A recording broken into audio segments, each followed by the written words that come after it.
Welcome to another one-shot panel brought to you by the student for S.H.I.E.L.D. I am your host, Mikey, and joining me today is Robert, Rose, Matt, Christian Valera, and Alec. And today is our first panel in our seasons of panels for winter break that we're doing.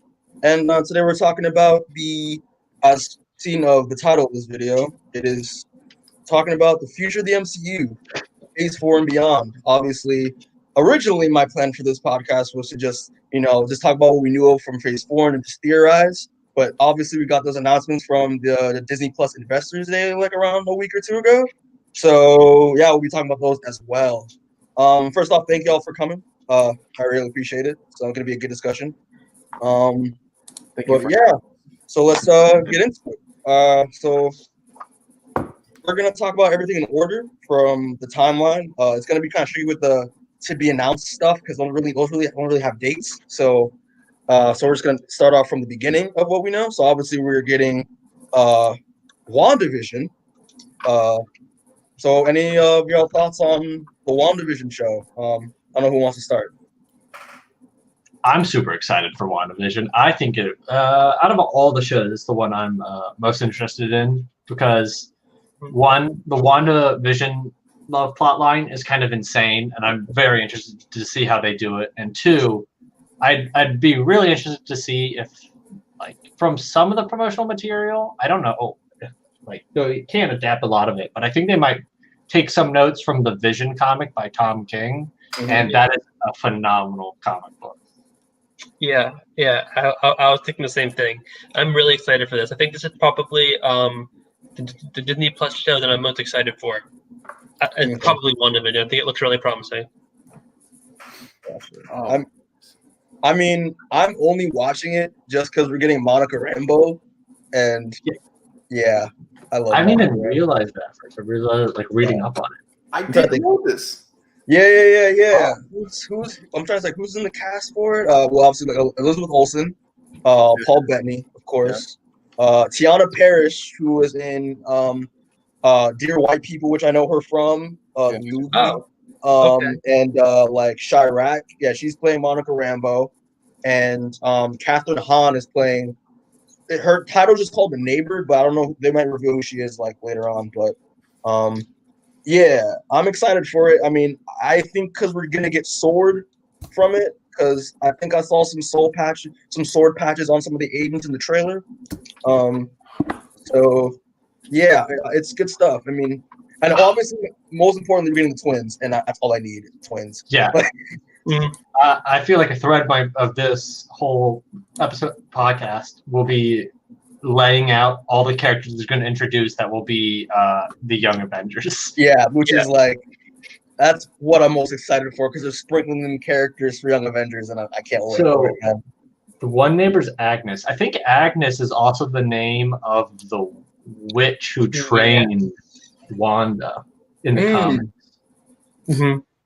Okay. Yeah. She lives on Wonder Mountain, I think. Yeah. Oh yeah, that's right. I remember her name. Yeah. Okay, that's right. Okay. Dope.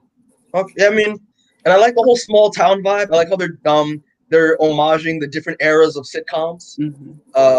Starting with the whole I Love Lucy era at first. I like that a lot. Yeah, I don't know. I don't know what to expect than what we've seen from a trailer. I mean, they're probably gonna blow our minds with what they're gonna pull off with it.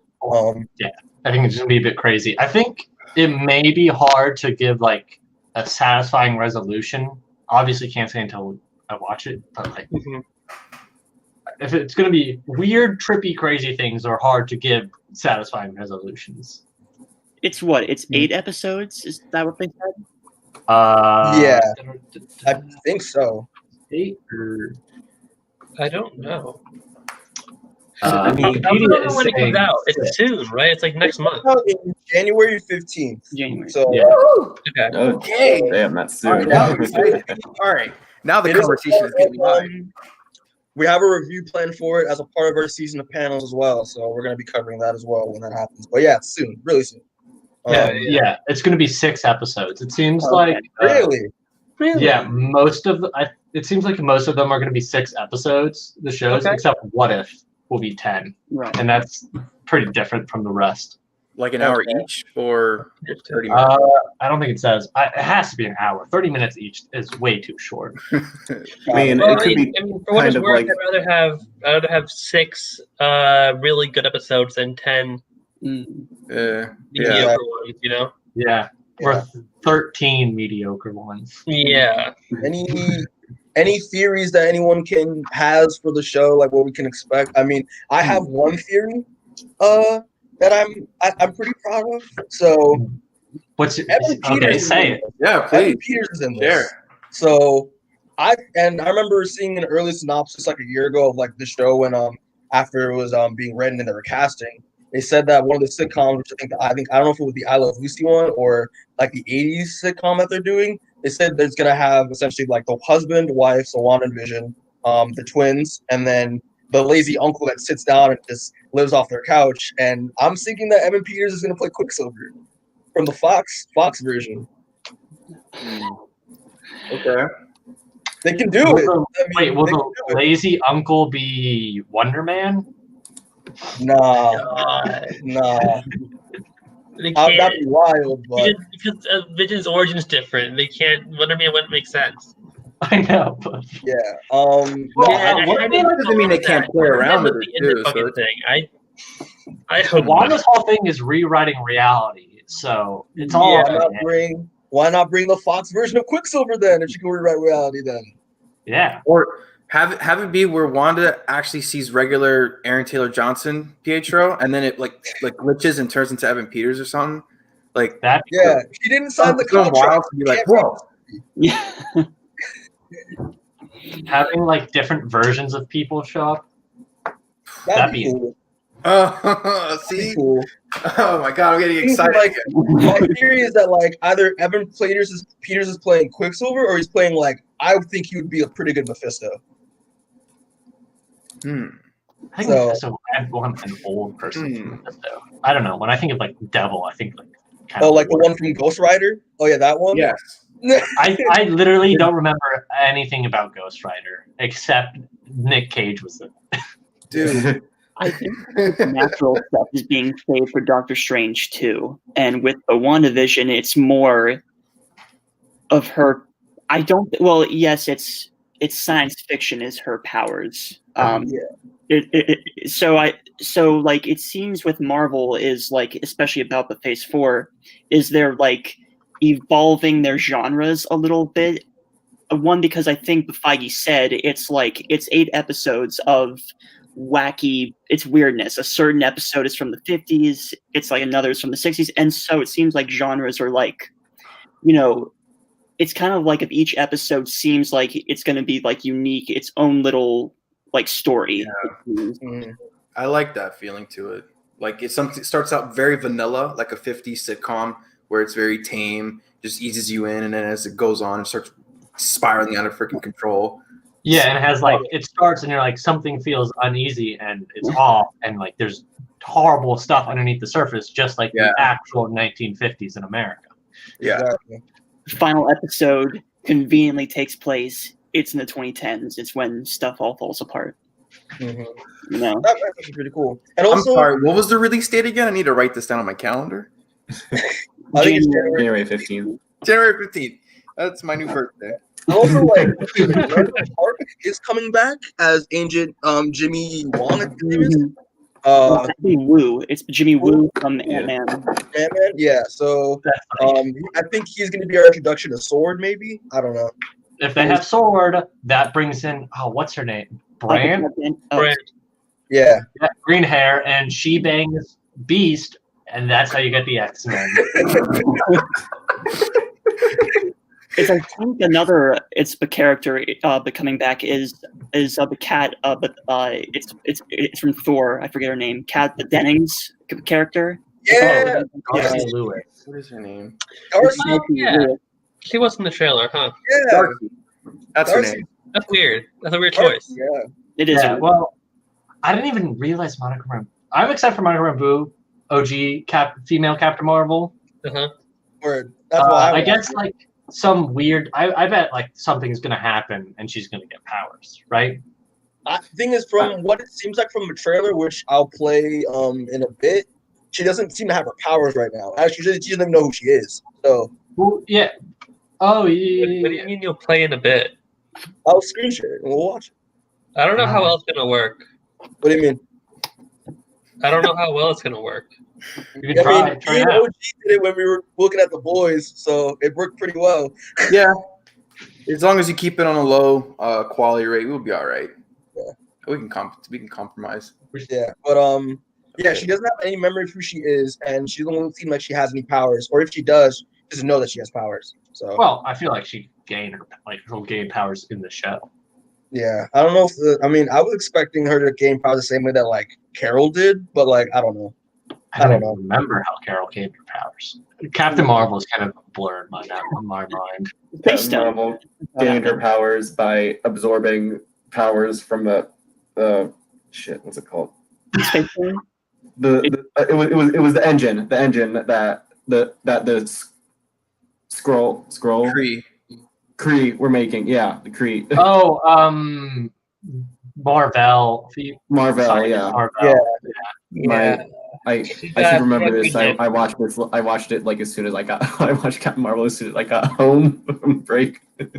Yeah, but most importantly, the reason why this like obviously we can tell these are doing the twins are going to introduce Wiccan and Speed, and I love those two characters. Wiccan and Hulkling are probably one of my favorite couples in comics. I love those two; they're great. So as Matt sees, like Matt knows when I'm on Invincible, just like more seasoning, more cooking. So, Then I pose a quick question for you guys.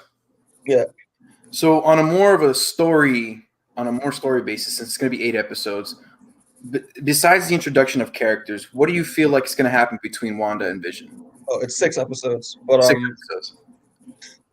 Well, I expect a long conversation on how the hell Vision is even alive, because like that's gonna be a fun. I think Vision, they're gonna have like marital problems, and I think it's gonna end with Vision dying again. I feel like I'm gonna end with Vision dying again. I think that'd be pretty cool too. I like it when characters die. As I think at this point, it's in a timeline. Everything is after Endgame. Yeah. So it seems that, but Wanda, I don't know if from the first scene if it's going to be like set in like the actual world, or if the show starts off, it's in this, it's alternate, it's reality. It's in then the hook, and so it seems like it's the whole hook. It's the whole show is like, what are we watching? Like, what's happening? And then the final episode will probably like say, oh, now here's the real world and what's happening. Well, so from the trailer, which this would be a good time to say because I'm going to refer to stuff in it.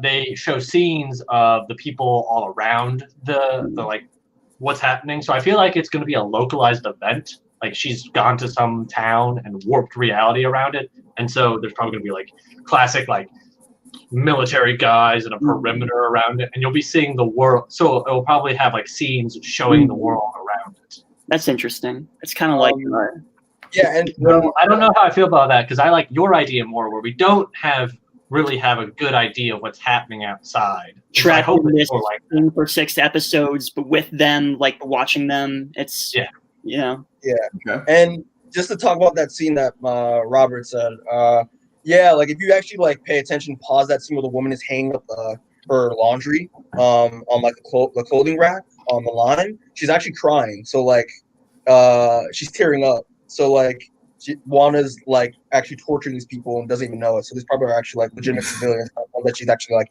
conjured up.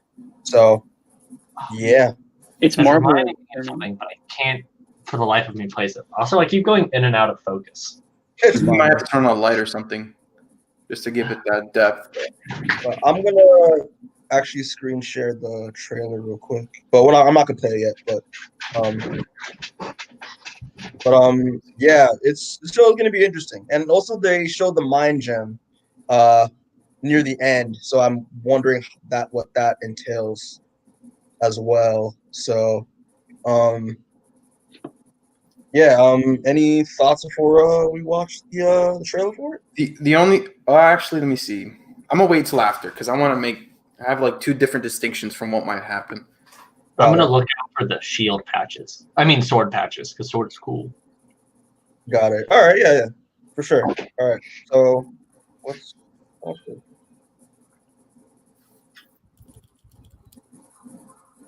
I can't hear anything. Oh, word? I've gone deaf. Well, done. It's fine. We'll just ad-lib it ourselves.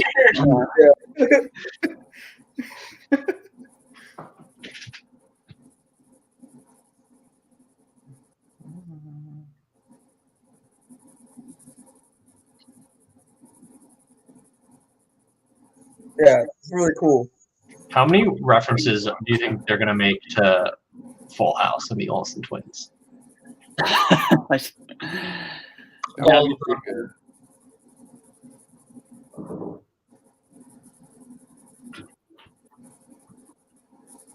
Oh, Uh-oh. Jesus. Yep, she's crying. Yeah, that's crying. Yeah, the perimeter. The real world. Okay, so that was the FBI.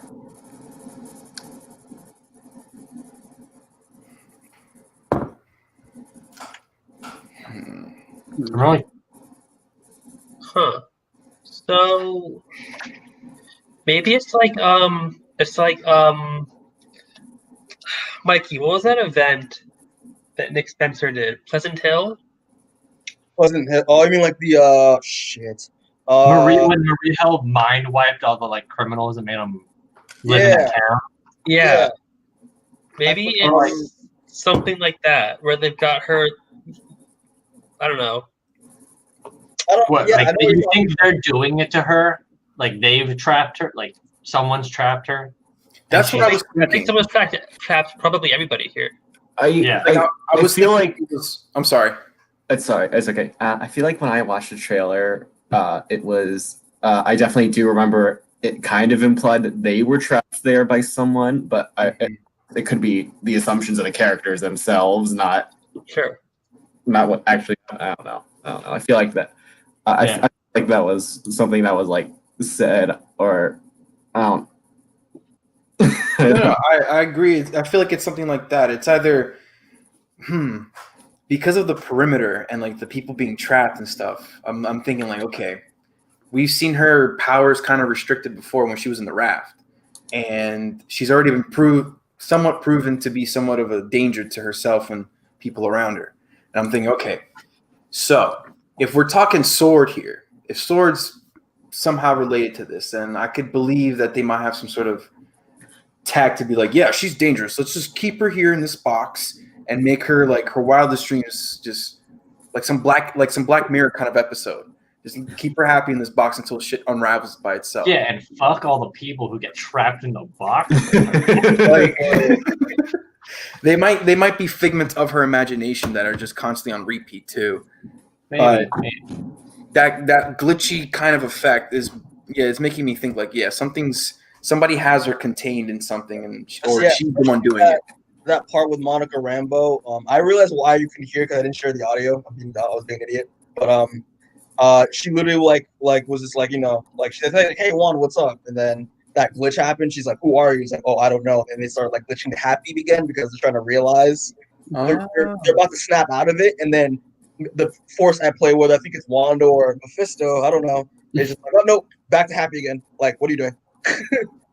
I feel like it's probably going to end up being a mix, like of both. Like she started having she started having an episode or like an event that was changing everything, and so then they were like, okay, we gotta like put up a perimeter around this to stop it from spreading, and screw all the people who got stuck inside with her. Something cool too, and I don't know if we've talked about it yet, is about like of how it's all connected. Well, one, because I think the studio said that with Wanda, especially I think it connects to Doctor Strange too. It's it does. Yeah. So it seems that especially since Olsen, you know, is part of 2 of Doctor Strange 2, it seems like this needs to be viewed to understand her part to play in Doctor Strange 2, which is all supernatural stuff. Yeah. So, sorry, go ahead. No, you got it. So it seems like, you know, especially with like, you know, stuff like, you know, since I think if not like it's about like all of it's most of Phase 4 is a lot of television. So it's easy to view, it's easy to watch, and so it seems that the WandaVision it will, you know, help carry the movies and have more context to fill in with them. Mm-hmm. So it's super interesting of how it's of how Phase 4 is like kind of like all connected. It's really cool to me. Yeah, and especially actually I heard more so that Spider-Man 3 is going to tie into Doctor Strange. But again, I see your point with the whole Wanda also playing her part, like the setup with like a multiverse. With her Wanda's going to be like, it's confirmed that Wanda's an important character too. Yeah, Possible villain. And then she's like mutants, and then we get the X-Men, and everyone's like, I don't know how I feel about this. It's like, wait, it's Spider-Man 3, it's after Doctor Strange 2, right? It comes out after 2? I thought it does. What does? No, Spider-Man comes out first. Spider-Man comes out. Yeah, comes out right before. That changes. Oh, that I didn't know. Okay. I feel like Spider-Man 3 is kind of coming out pretty soon compared to. It is. It comes out December of next year. Jesus. It's filming now. Really? So. Yeah. But yeah, like I'm just gonna like again with this part, like right here. How are you? I don't know. And they go back to happy again. I love that. It's such She was so shook. She was so. Very, Oh my god! very like Fallout 3. It's a lot like Fallout 3. I like that. I cannot wait. Yeah, the simulation. Yeah. In the I forget the name of it, but it's kind of like that. Yeah. So so I mean that's all I gotta say when it comes to WandaVision. I'm excited. It's gonna be good stuff. Oh, someone commented. Oh, hey, Dan. There we go. Hey, Danny boy. Likely be the instruction. Yeah, 100%. That's what we're all agreeing here. Yeah. But Good to know that some masochists watch this. yeah. But yeah. Any other final thoughts before we move on to the next film? I hope Wonder Man shows up and he takes over the MCU and is the main character forever. And they bring up Man-Thing and then he punches him to death. You know what's funny though? Nathan Fillion was supposed to be Wonder Man in Guardians too. That's right. Amazing. That's perfect casting. I think that casting is amazing. I think that Nathan Fillion as Wonder Man, I could get behind that. They have him act like Captain Hammer from Dr. Horrible. Yes. But yeah, anything else? Wait, quick question: isn't Wonder Man also like a celebrity? Isn't he like he's an actor. Shit? Yo, what if he shows up on the TV and he's fighting like a prop Man-Thing or something? That would be sick. That'd be amazing. And then they'd look directly at the camera and be like, Man-Thing is a dumb character. I don't know, you might piss off Matt because that's his favorite. And then they'd be like, this is for you, Matt. It should be cool. It's weird, it kind of, it seems weird, but I'm all for it. I think it's going to be a nice little start to Phase 4. I really do. That'd be great. I'd like it a lot. All right, so we good? Want to move on? Yeah. Right. Next.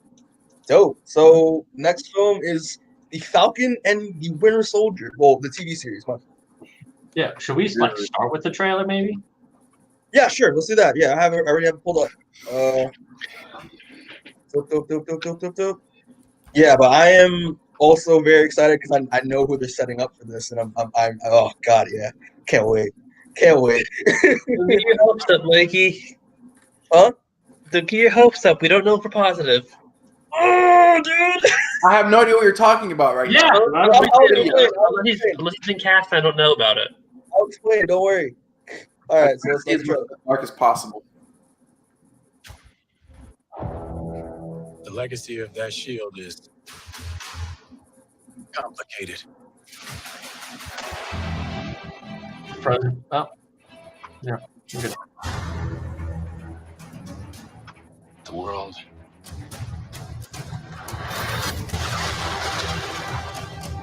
is upside down.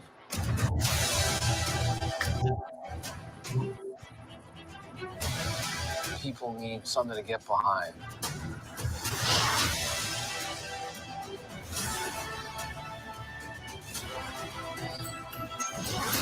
They need the symbol.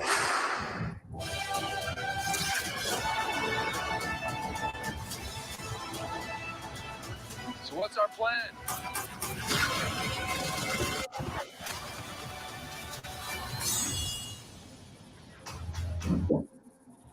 So no plan. Great.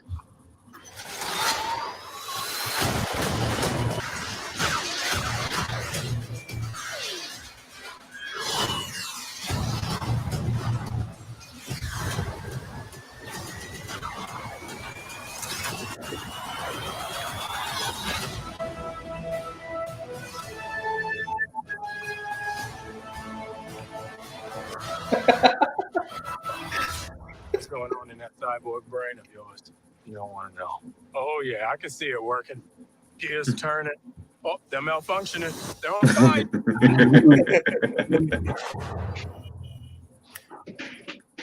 So, Matt jinxed it. but so, what's it called? I'm excited for this. This trailer wasn't my favorite trailer that they showed, but I like we all love the banner between Sam and Bucky, so it's gonna be good stuff. So Anthony Mackie looks pretty buff in that. He does. He really does, especially since he's like the lead, like almost like the lead, you know.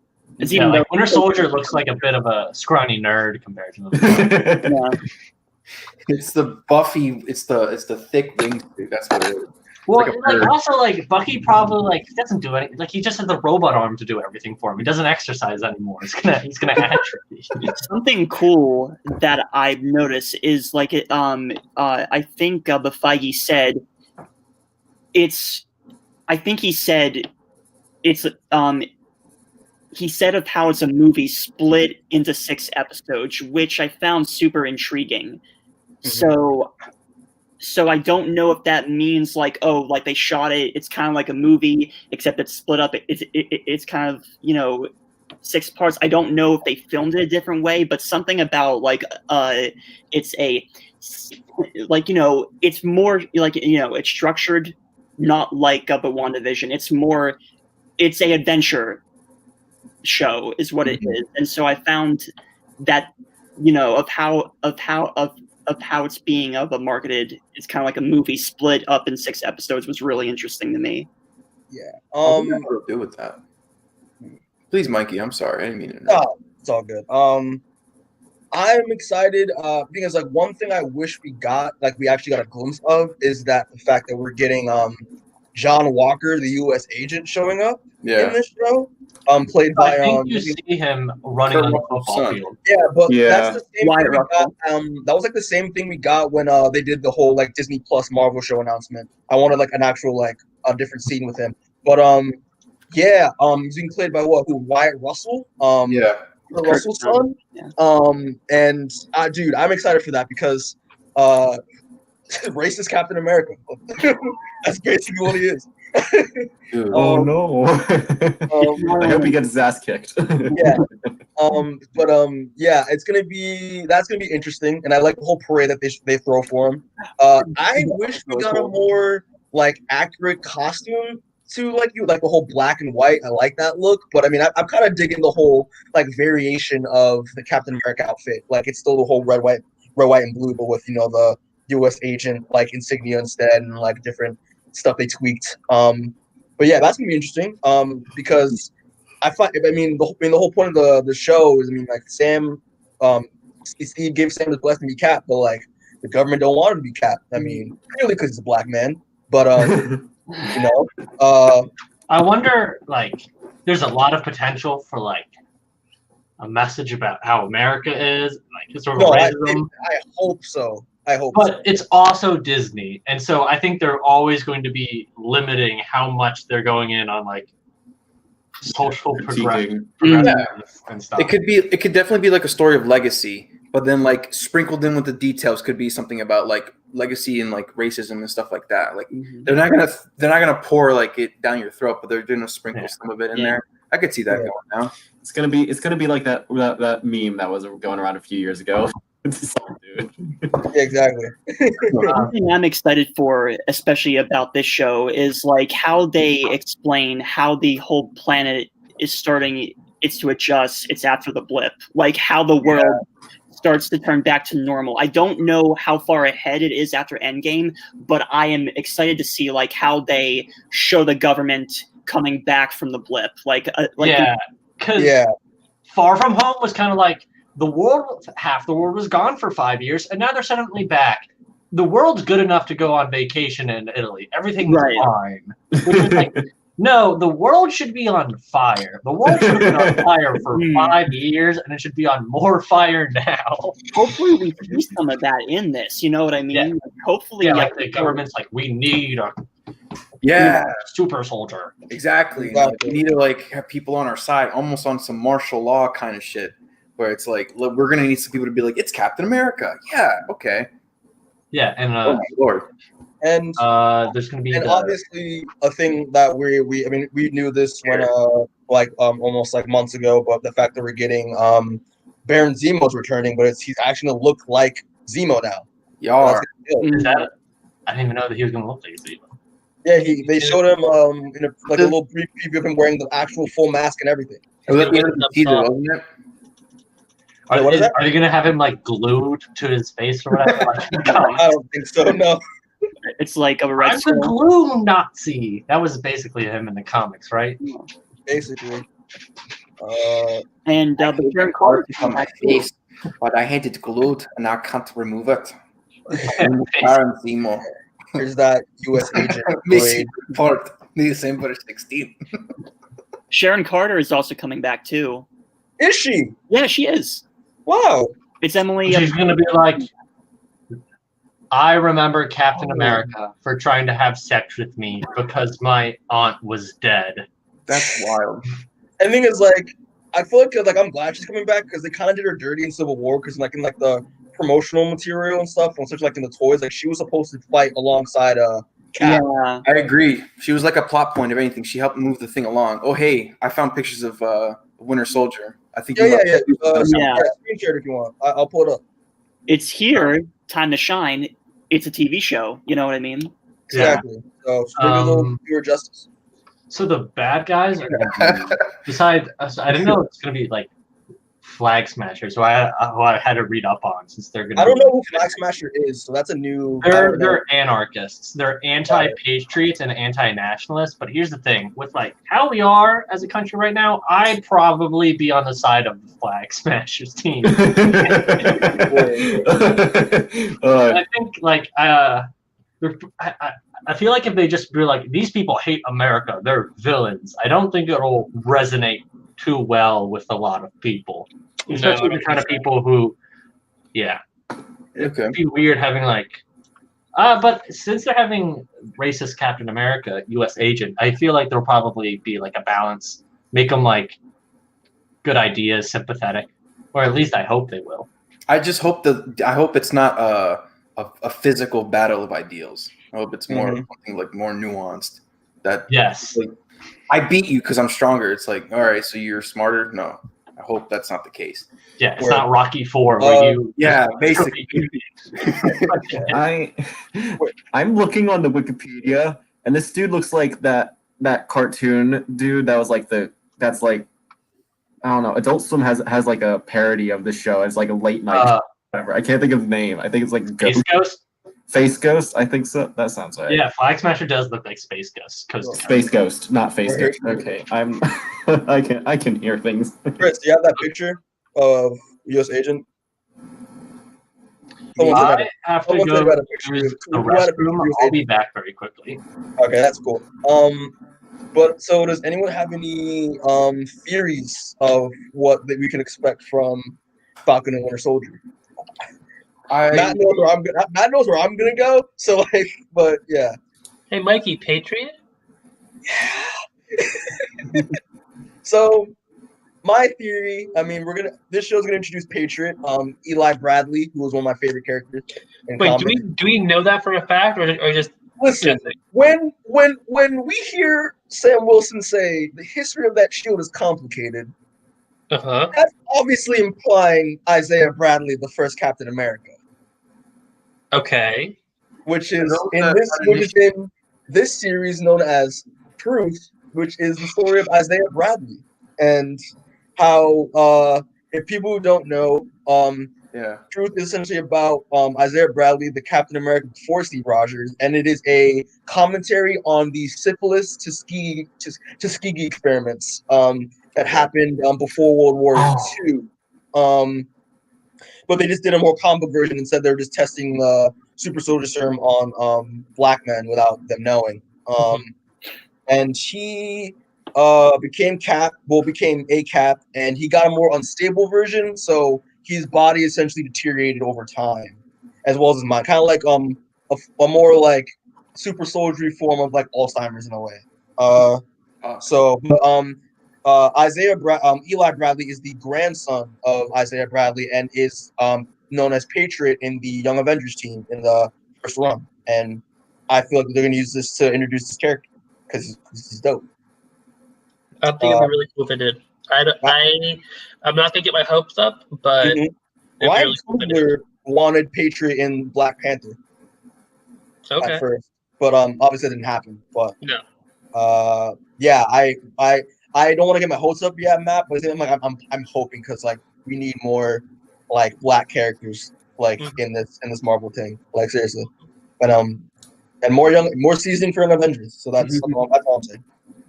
Phase 4 is getting very diverse, and that's super fun. Yeah, and but I can't wait. But anyone have any other like things that they expect to see or any theories that they have for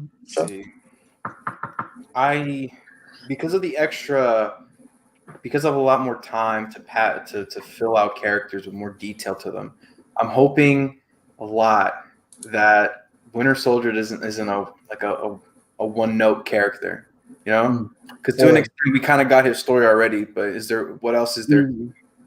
Bucky.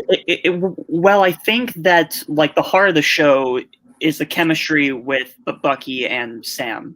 That's gonna be like the meat. It's of having it's two buddies who travel the world. It's on a quest together. So I feel like they will learn more about each other that we will also learn too. Yeah, I hope they butt heads in the beginning. I hope they keep that much. Classic buddy cop. Yeah. Exactly. So quick question as well, if that's okay. What Patriot looks like for people that need reference. Do you guys think Patriot will show up? Yeah, that's what I just said. Yeah. Sorry, I expect him to show up in the show. That'd be cool. Or at least his grandfather, Isaiah. Well, I bet they could like reference. He'd be super old, his grandfather. I mean, he has a slowed age rate, so I mean, yeah. But when, as I said to them, when Falcon says the history of that shield is complicated, like Isaiah Bradley, because he was technically the first Captain America, and that could introduce his grandson, and I'm happy about it. And then Young Avengers. But there's one thing I was gonna say. I just totally forgot it. But yeah, just Soldier. Let me think back. I'm trying. Winter Soldier, buddy cops, butting heads. Oh, do y'all think that we'll see Sam in the suit at the end, very end? Yeah. I mean, it'll be like Daredevil. It'll take way too long. Yeah. Or would y'all be down if they had both of them as Cap at the end? So we get a Bucky suit and a Sam suit. I don't think they'll make Bucky Cap because Bucky was a super terrorist for a bit. I don't think the world is for the government that we have. Yeah, I don't think. Well, S.H.I.E.L.D. doesn't exist anymore, right? So, but like whatever's like the powers that be would probably be like we're not But I mean, if you watch Agents of S.H.I.E.L.D., they typically existed. We're not cool with Osama bin Laden being Captain America. Like, who killed Howard Stark? Like, you killed a lot of people. We have a whole list of the people you murdered. Yeah. But it seems to me that like Bucky doesn't want it. Like he knows he doesn't deserve it. So I don't think we'll get that. But Sam, I want the accurate costume suit for the show, please. Like one thing I was thinking about, so like Bucky and Sam's like unifying thing is that they're both friends with like Captain America. It's like that's like what helps bring them together. Thing is, Bucky knew Cap. Like they knew very different Captain Americas. I feel like when they were working alongside them, and I think I'd hope they go into that and they're like how they might view Cap very differently. Like since one knew like modern Captain America and the other knew Captain America when he was punching Nazis off of trains. Yeah. It's a typical like we're both friends because we know one person in common. And like we know this person because we do this or do that. I agree. I hope that's kind of like, but at the same time, Bucky's already been getting used to the new Cap. Yeah. So he might reminisce more of like the little kid that he used to hang out with. Yeah. That's interesting. Like, how do we become friends? It's over. It's from the shared interest. It's know what I mean. Yeah. Yeah. Shared interest are really old. Oh, are we gonna see old Cap? Nah. I would like to, but I don't know. I don't know if Chris Evans. It's gonna open with old Cap's funeral because he died of a heart attack. Oh. Oh no! That's definitely a way to start a show. Yeah. It starts like that. I'm like, that's a way to start a buddy ever made. If you satisfy the fans, Cap has to stay retired until further notice. So I mean, I want to move on to the next one, but any other thoughts on this show? I mean, it's gonna look good. I'm excited. Super quick question. What will happen to Zemo? Is he gonna die or stay alive? I would hope. I mean, okay. Also, other theory that I've been hearing around. Marvel's maybe planning on doing the Thunderbolts, so they may keep him. Okay, interesting. I like Zemo a lot, so I think everybody likes Zemo. So. Yeah, he was a good villain, I think. Yeah, his fight was kind of crazy, but like, it was like required a lot of like hope. But like as a person, contingency, and also like. I'm just like he's a villain they didn't kill, which is insane. Marvel's like Marvel's just like this guy, boom, boom, boom. They're just all dropping. Like that's the confirmation if they do Thunderbolts if they keep him alive. And plus, what Marvel villains didn't die in the movie? I can't. It's Abomination from Incredible Hulk. Yon-Rogg didn't die, and Captain Marvel. Yon-Rogg. Baron Mordo, but he's not really a that was what's his face's character. That was Jude Law's character. His name was Yon-Rogg. Yeah. Listen, I love Captain Marvel. That's one of my favorite Marvel movies. He was just Jude Law to me. Half the time I have a hard time remembering. Tan Jude Law. About that. I loved that they kept Vulture alive. That was really great. That Spider-Man saved Vulture. He's alive. We're gonna see him in Morbius. So we are Morbius. It's MCU. What? But yeah. So are we good? Want to move on to the next one? I mean, the only thing I have to say quick. I'm sorry. Very quick. Mikey and Matt. Can you do me a favor and just say hi to Taylor because she popped in and she said hi. Like my friend Taylor, not Taylor. Oh. Hi, Taylor. Hi, Taylor. Hi. All right. Have we met Taylor? I don't know. Like, my friend that I bring up when I used to come to the parties. My one friend. Yeah. Okay. Hi, Taylor. All right. So next film now is Black Widow. Oh my gosh. Okay. It's in the can, and it's a thing. We're waiting for it, It doesn't exist. I don't believe they're going to postpone it indefinitely, and you will never watch Black Widow because they didn't film it. I mean, I would put up a trailer, but we've seen too many trailers at this point, so that's a pass. I mean, this is the movie that's going to be released in 2115. That's in a fall. As of now, it is slated for May 7th, 2021. And we're getting Falcon Winter Soldier March 19th, 2021. So just 2 months. Yeah. So, I mean, I'm looking forward to this movie. I mean, I only want to watch it to Taskmaster, but I don't even think they're going to do Taskmaster right. So, well, I'll watch this on demand. They'll 2 do it. years. It's on the bottom of Release. the list just because it's a prequel. That's Yeah. Also, like, what are you gonna? They didn't really make the Black Widow in the MCU too much of an interesting character. The most focus she ever got was a Hulk love story that everyone wants to forget. yeah. But it They didn't sucks go- too.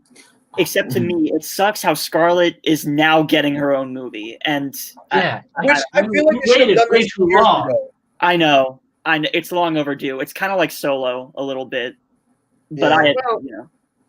Well, that's I a mean- bit of a different thing because, like, the way I mean, the only plus for me is that we're getting Taskmaster, even though I hate his helmet. And we're getting Yelena Belova, which I think is a cool character. And I think that she'll be the Black Widow from here on out. So Yeah. we'll see. I don't know if Black Widow's the kind of character where you're like, there must always be a Black Widow. No, I don't think so either. But I think they are setting up blonde Black Widow. I don't remember Yelena. Yelena. Yeah, Yelena. Yeah. She's Yeah. coming back, absolutely. I mean, Florence Pugh. I like Florence Florence Pugh. She's a good Pugh, actress. yeah. I'm Yeah. excited for drunk Russian Captain America. David Harbour. Right? Yeah, David Harbour is yeah. cool. Red Guardian.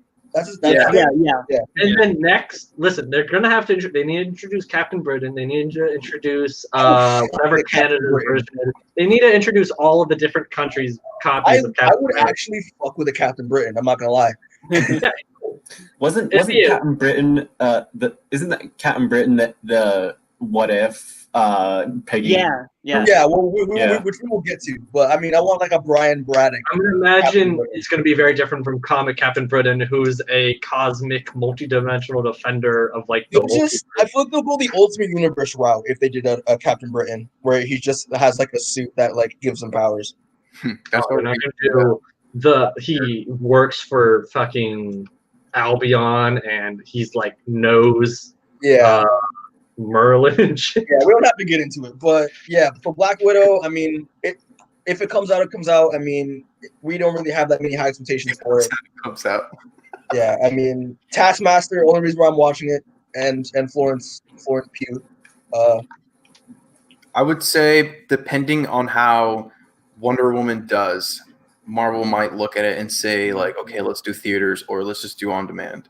Yeah, Which I feel if it goes on demand, I just feel bad for Scarlett. Like that's it. It's a series of unfortunate circumstances. Yeah. Back. So, Well, I think they're like movie companies have to know, like, if something was based off of box office numbers, they're gonna be adjusting that immediately because they're all down all over. yeah. yes.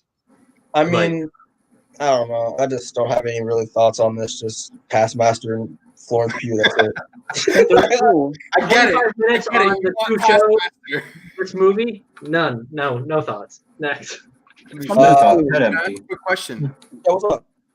to everybody? Do you feel like Taskmaster might actually be, what was it? Is Tony what is his name? Oh yeah, that It African might be American. him or it might be Rachel Weisz. I heard.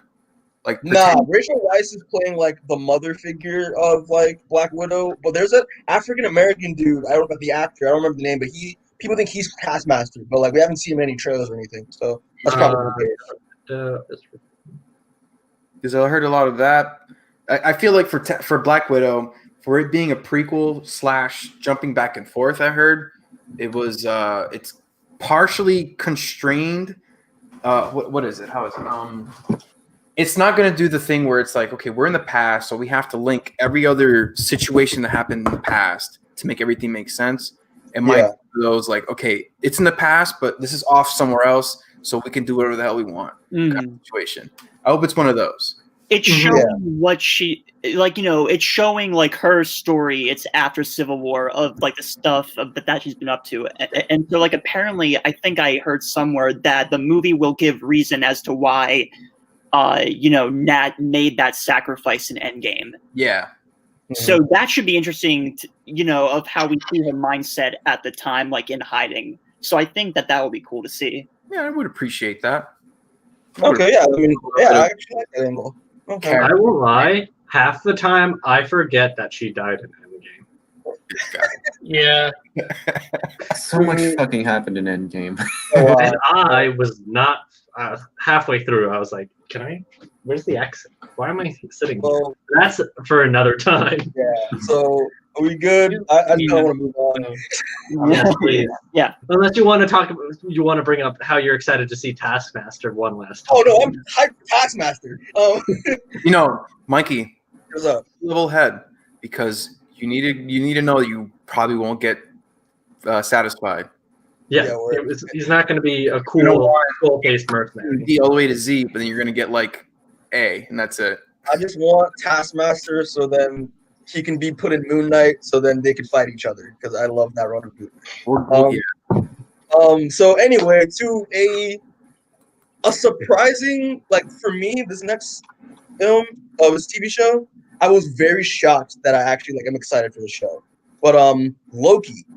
I have no I idea. did not give a shit about Loki when it was announced until I saw this trailer. Then I was like, "Oh my god, this looks awesome!" The TVA. Tennessee Valley Authority, baby. So yeah, I'll put up the trailer just real quick. But I'm excited. I'm genuinely excited for this TV show. So share audio. Ladies and gentlemen, Kang is coming. Dude, unreal. So if he doesn't have a blue face, I will demand a refund. Kevin Feige's retirement. All right, so yeah, let's get right into it, people. I've watched this trailer too many times, so.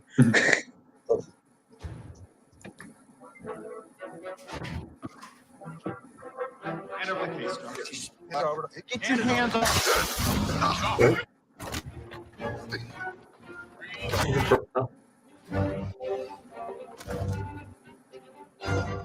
Ooh, I'm synced up. Word.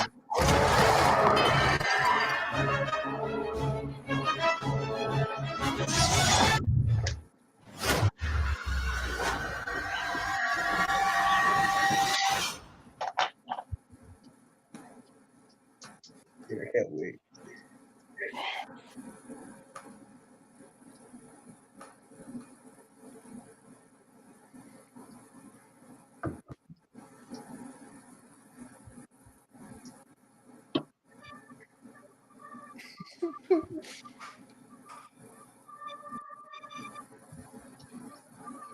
You taking me somewhere to kill me? No, I'm taking you supposed to talk. Where I lie, I might have told them. Owen Wilson, Do fam! not lie, Oh my which god. you just did. Because we both know you love to talk. Yeah. I don't know. It's hard to say. Time passes differently here in the TVA. What does that mean? You'll catch up.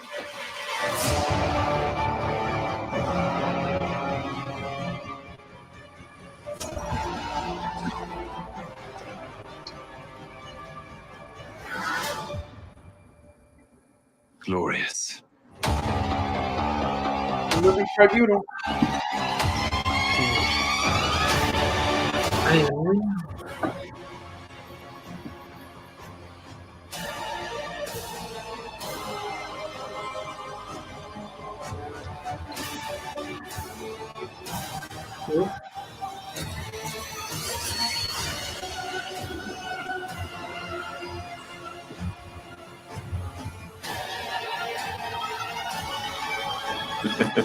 Yes. Dude. Brother, calm down. Dude. You better be ready.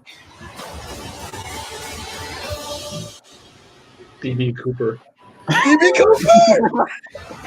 Call BuzzFeed Unsolved. We solved it.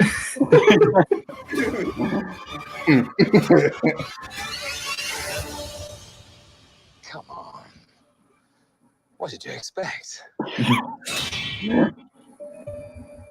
Alright. So, first things first, Loki's DB Cooper. Confirmed. Let's go. Solved it. People thought it was Don Draper, but We did no, it. it's Loki. We did it. Yeah. Oh my god. Well, I've watched this trailer a lot just because one, the music for the trailer fits Loki perfectly. And there's a lot of goodies and stuff in the trailer, so we'll break it down like in a bit. But first thoughts on this show. I think it's just going to be a fun multi-million-dollar romp through like time and space, and I hope it doesn't really it doesn't try to be some big thing that ties into the fate of the universe or like the rest of the MCU. I hope it's like Loki's self-contained dickhead adventure. And the thing is, they just made Loki being a multiverse cop agent is such a cool concept, and I think it's very fun. So they're gonna mess around with stuff. So just to clarify, that version of Loki is someone who has not been redeemed. No. Right. It's Loki blank slate again, which sucks, but So it's a different Loki that we know. You know what I mean? But, and I don't know if it will tie into the multiverse. I don't know if it will. I don't know if you think it's any different, but I think since it keeps him alive, for lack of a better term, I feel like he could be used in the future. This non-redeemed Loki. Yeah, for sure. In some way. But but Rob, it's just like you said, it's not, it seems like it's going to be like a fun, it's ride through space and time. And, I don't know if I would call it, it's like a breather show. It's it's not filler, but I don't know if it's going to be, I don't know. It could be self-contained, which I think would be fine. Yeah. I like self-contained things. Yeah. I mean, and it makes sense that this version of Loki would be part of the TVA because he's technically a time variant. So, yeah. Jesus Christ. Did anybody get space Harry Potter vibes from the trailer? I get Umbrella Academy from this. As soon as I saw the airplane, I thought of Tenet for some reason. Yeah, I agree. That's something to see that. Word. It's you need to see it I feel like either more than once or you're gonna get it the first way around. Definitely twice. Definitely. Definitely. Let me see. I feel like the show matches its character because it's so I can't predict or figure out what they could possibly do unless I have some prior knowledge. This is just a complete I have no idea. I'm trying to see who's on the cast again. So yeah, Tom Hiddleston, Owen Wilson, which shocked me. I was like, what the hell? I did not recognize him at first. I did not recognize him. And then Owen Wilson is going to stare at the camera and say, "Ka-chow." Better. If not, it's a flop at Disney Plus. So we have Owen Wilson. We have Gugu Mbatha-Raw, who I don't know who she's playing. Sasha Lane, who was in the Hellboy movie, Richard E. Grant. Yes, I love him. I love him. Jamie Alexander, who's returning as Sif, and who's this? Wunmi Mosaku, who I remember from Lovecraft Country. Yeah. Yeah. I mean, if we can check out the trailer again real quick. I mean, I'm gonna just fast forward to parts that are interesting. But Owen Wilson with the white hair, I was like, what the hell? But I'm curious to see who this person is. I've heard some stuff that it's maybe female Loki or another version of Loki. I hope we get to see Loki's gender fluidity in this. Yeah, I didn't even think about Loki encountering other versions of Loki, because there's in the comics there's when she's female Loki, and then there's Kid Loki. There's a lot of Lokis, which would be more Young Avengers if they did Kid Loki in this. That'd be interesting. Every show is just going to introduce a young Avenger. Basically. And yeah, so we got this. So I'm curious to see who this is. Because maybe it's the villain, maybe it isn't, probably another version of Loki. Let's see here. Obviously in the back, we see the one in the middle is obviously Kang. Like, that's clear Kang right I there. thought it was Living Tribunal. I also thought it was Living Tribunal at first, but then like I looked at it more and I'm like, yeah, I think that's Kang. Or it could be like, it may not specifically be Kang, but it could be a direct reference to like Kang. Or it could be one of Kang. There's like 5 bajillion Kangs. Yeah, true. That's very true. And then they bring in Iron Lad, everyone's favorite character. Okay, I'm gonna talk about that like when we get to like Ironheart, because I don't like. But I don't like either. Yeah, but like Iron Lad is weird. I feel like you can't do Kang unless you weren't introducing Iron Lad, and Kang existed forever without Iron Lad. That's true, but I mean, like, I don't know. But they could also twist it too, because like I feel like if we did traditional Thanos, we'd have to be introduced into traditional death. Here's another. So they might twist it a little bit. Yeah, I don't know. I feel like Iron Lad's a weird character. But yeah, I'm trying to like get to the one with the statue. There we go. Yeah, I mean, Kang. I feel Living Tribunal vibes too. Yeah, I also did as well, but I don't know. I mean, I've been hearing more people say Kang recently than. Oh, we know Kang is going to be in Ant-Man and the Wasp #2, Ant-Man 3, or whatever. I don't know if it was Ant-Man 3, Ant-Man and the Wasp 2, something like that. Yeah, Ant-Man 2.5. Yeah, and the fact that like that casting for Kang, oof, I'm ready for that. Curious for that. Who they cast for Kang? I'm not gonna tell you until we get to it. Well, at this rate, Michael, we're gonna get there at like 3 in the morning. All right. Well, Jonathan Majors from Lovecraft Country is playing Kang. What's his name? Tick from Lovecraft Country. I need the main brother in Lovecraft Country. Yeah, main I hear it's real good, but I haven't watched it yet. Yeah. Well, let's not go into it. We have 12 bajillion more shows. Yeah. We've talked about 4 of these so far. Been here for an hour. Okay. Well, once Loki's done, we really have no information on anything else. That is true. That's true. But I mean, what's something I want to point out? This is clearly Black Widow. Yeah. Oh, yeah. If they showed stuff from it's cool of how they showed stock film from the first Avengers. It's of them all of having to. It's aimed at Loki, and now this. Mm-hmm. Is that a Soul Stone? I don't know. I thought it was Vormir at first, but I wasn't sure. I don't even know if it's Vormir, but it could be like in the Soul Stone. There was the whole thing where Thanos was in the Soul Stone, and then we never saw anything about that again. Yeah. Was Scarlett Johansson in this? Well, perhaps. I don't know. A lot of the casting doesn't seem to have been announced, so they can do whatever they want. It's probably, but just like a behind the shot type of thing with her. Her deep fake is in it. Yeah. Mandalorian. That's a whole other topic. There was one scene, I'm trying to get to it, but I'm failing. But that scene where we see Loki in like what looks like New York, but it's all like in ruin. Yeah. That's New York. I've been hearing that, which makes sense. It's probably an instance where when Iron Man was grabbing the nuke out of the Battle of New York, he failed to do so, so it went off. Yeah. Or like power. Not even. It could just be like I feel like just a one where Loki won. Yeah. Yeah. Destroyed New York. Yeah, but so we can move on. But I'm so excited for the show. Like this trailer, got me. I hope it's a fun romp. Yeah, it should be fun. I think it looks promising. Plus, we're getting President Loki, and he looks awesome in this. Yeah, he does. It's Tom Hiddleston.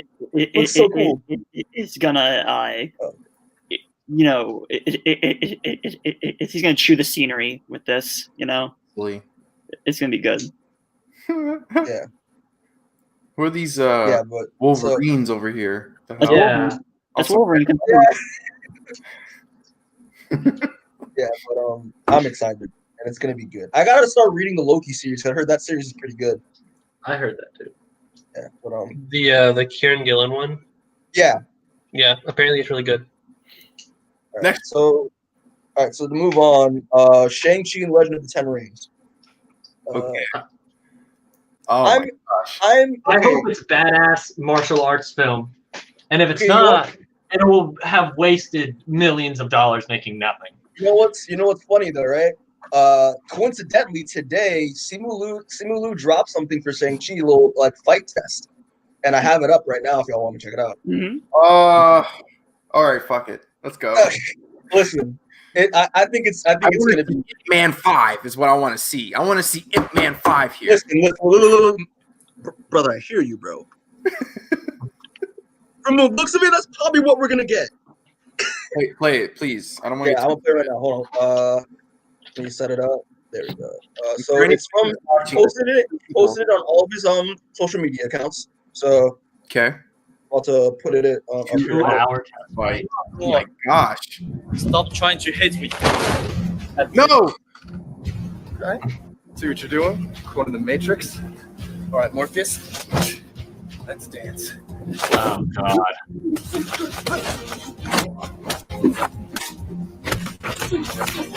Dare I say Power Rangers vibes? That's good. Listen, they gotta do the classic Yeah, start dude trying. jumps on wires into another Are you person. gonna start trying? I see you. I see you. I see you. Okay.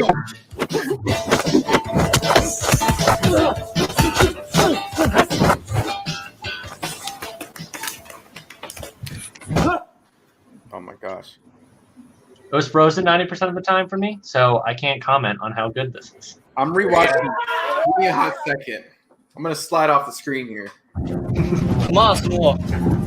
But yeah. So from that, I'm hyped.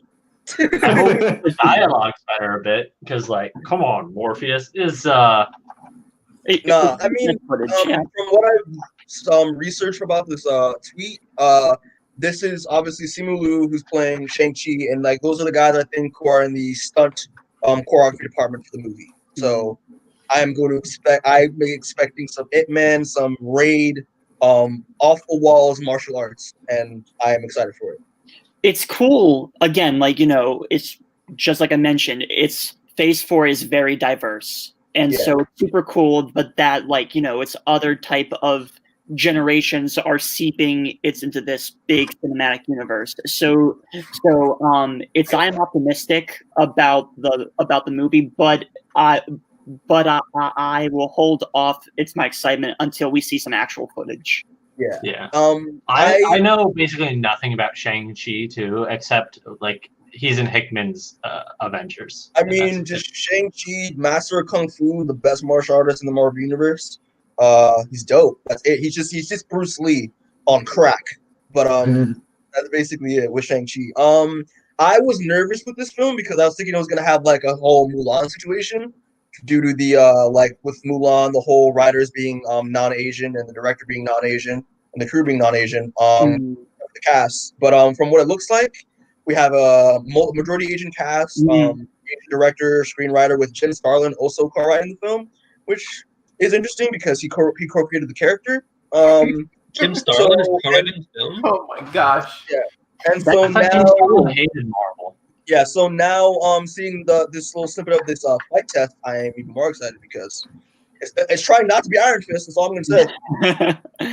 I think except to as part of casting, I think the Mandarin's coming back, right? Yeah, Yes. the real man. Yes. Yeah. I'm excited for the Ten Rings.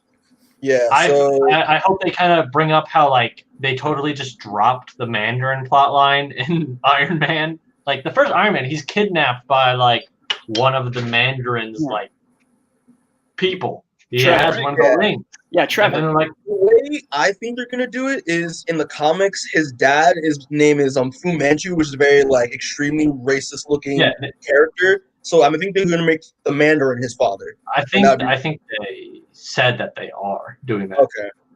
But I'm looking at the cast right now. So we have Simu Liu, of course. Aquafina, who I think is hilarious, is playing Katie. Okay, this shocked me. Florian Montaño, if y'all watch Creed 2, he was Victor Drago in Creed 2. He's playing Razor Fist, which I think is hilarious. And he's an actor and Romanian MMA fighter, so that's going to be interesting. He's tough. Yeah, that's tough. Benedict Wong's coming back, so I'm assuming really? that's Wong. Yeah. Tony Leung Chiu Wei, who is Mandarin. Ronnie Cheng, who's playing John John. And my favorite, Michelle Yeoh, is playing a character as well, and I'm a huge Michelle Yeoh fan. Michelle Yeoh is going to be. I'm curious. Yeah, I'm curious. I love her in Crouching Tiger, Hidden Dragon a lot. So it's fantastic. Aquafina was the great. It's Jumanji. I enjoyed her in that. So yeah, she was hilarious in Jumanji. Mm-hmm. She played a better Danny DeVito than The Rock did. I haven't seen it yet. I haven't seen the second one yet. She sounds more like Danny DeVito. Yeah, she's from Queens, so I mean she got that accent. She also just kind of has like a raspy voice. Yeah, it's a fun movie. It's a fun movie. It's Jumanji up. It's fun. So yeah, I'm excited. I don't know if I don't really have any theories. I think I also heard that Fin Fang Foom's going to be in this as well. Oh my god! That'll be amazing. We got to be honest here, though. Are we gonna get full on Fin Fang Foom, big ass green dragon, or are we gonna get some sort of like statue? And there's it's probably gonna be like this statue will give you the spirit of Fin Fang Foom, and it's like you're not getting the 200 foot tall dragon. Because if they're doing the Mandarin, they're gonna mention that like the Makawan rings are alien technology, and Fin Fang Foom comes from the Makawan race. So that I feel like I don't think they have to bring that up because like. So it's supposed to come out when? 2022, is it? Oh, next year. Next year. Oh, nice. Yeah, we're getting it. Let me pull up the image that I had before. We're getting it July 9th, 2021. I can't wait to see some footage. So that summer. So I'm excited. I mean, me and Christian have talked about like martial arts films before, so I'm excited for this movie. I'm also very excited for this. I'm only curious at what angle they're gonna go with for the story and how it relates to everything else. Because he is his son. With Mandarin being Tony's basically arch nemesis, I'm curious if they're gonna do anything with that at all, or if they're gonna let that go and just do a whole new story. Probably not. Let it go in Tony's movies. So yeah, and then like. With also they're also being an Iron Fist. Are they going to bring up Danny Rand at all? If I think it's like part of me, I don't know what happened, but I want it to happen. But Matt, stop rolling your whole head, bro. They've never brought up any of anyone from the shows. Right? Oh, true. Very true. It might be we will see, but yeah, I'm excited. After seeing that footage, I'm like, yeah, I want the Raid Ip Man style action for this. I also agree. Whoever said that the footage looked like Power Rangers because the dialogue helped elevate it to Power Ranger. They're just having a good time, so it's not like the whole thing, you know? Yeah. All they were missing were the explosions that were 20 feet behind them. Yeah, and then they're going. Gotta have the colored smoke when they do that. Fin Boom's gonna be a dude in a costume, and he's gonna be superimposed, and they're gonna like kick him. So, any other final thoughts before we move on to the next one, which I'm also excited about as well? Shang-Chi is gonna make super bank across. Yeah, especially and plus Asian representation, so that's important as well. Yeah, true. I want to see some footage. Yeah. So a property that me and Matt talked about yesterday briefly, but I also am excited about is What If. Oh my god, it looks so good. Yeah. Okay. I was so surprised by this trailer. I was so surprised by it. I think it looks amazing. We'll watch it in a sec. But yeah, dude, I'm so excited for What If because I can't wait. Oh my god. That's gonna be an experience. This is what I've been. This is the one thing I'm excited for. This is one of the things I'm very excited for. So far, the only stories we've got is okay. Actually, never mind. Play the trailer. It'd be a lot easier. Yeah, we'll play the trailer real quick, and then yeah. space, time, reality. It's more than a linear path. It's a prism of endless possibility. That doesn't sound ominous at all.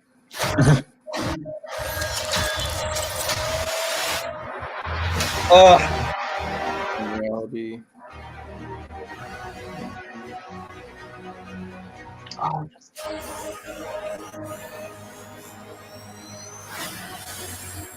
was promised an army.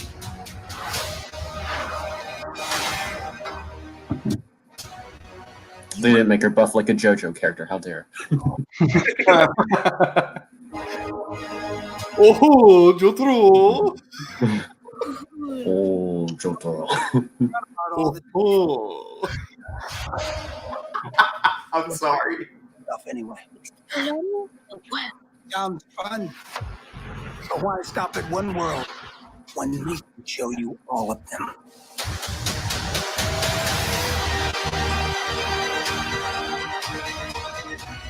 Animation is gorgeous. Yeah. Shelf dated.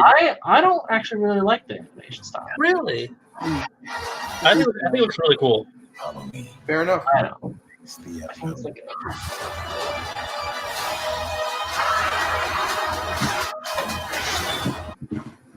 on to the question.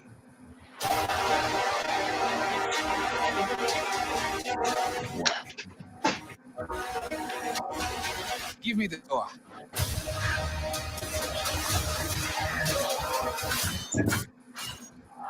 Dude. Is that evil Doctor Strange? Yep.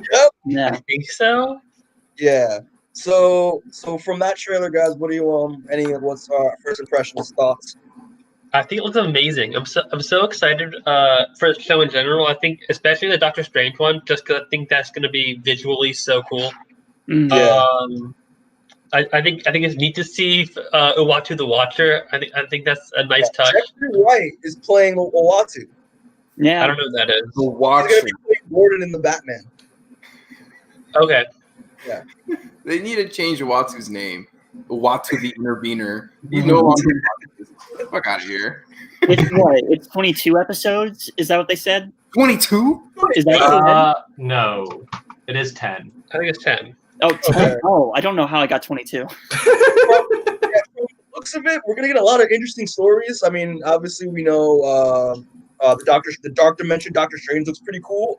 Yeah. Haley Atwell is returning as Agent Carter, Captain Carter, and I'm excited about that because I love Captain Carter. It's all the actors are coming back. Everyone, yeah. T'Challa as Star-Lord. Yeah, T'Challa is Star-Lord, and it is the last role Chadwick Boseman has done with T'Challa before he passed away. So that's gonna hit home for me. Let's see. There was something with Thor in there as well. We saw some Tony Stark It was on the donut. zombie Captain America, so they're gonna totally do. There's gonna be a Marvel Zombies one. Dude, I can't wait for that. That's actually I'm actually kind of hyped. I learned about the Marvel Zombies through a YouTube video, and I was absolutely horrified because I just want to get this video out of my recommendations. I don't like art, Marvel Zombies.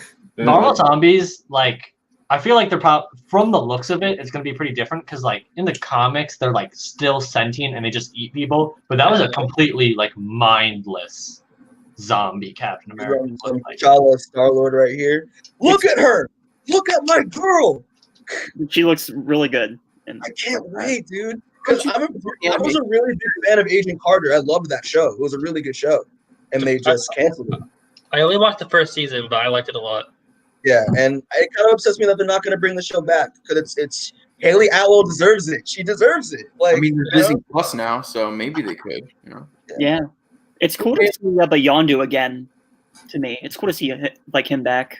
I forgot he died in Guardians of the Galaxy 2. How could you? I was. It's been a while.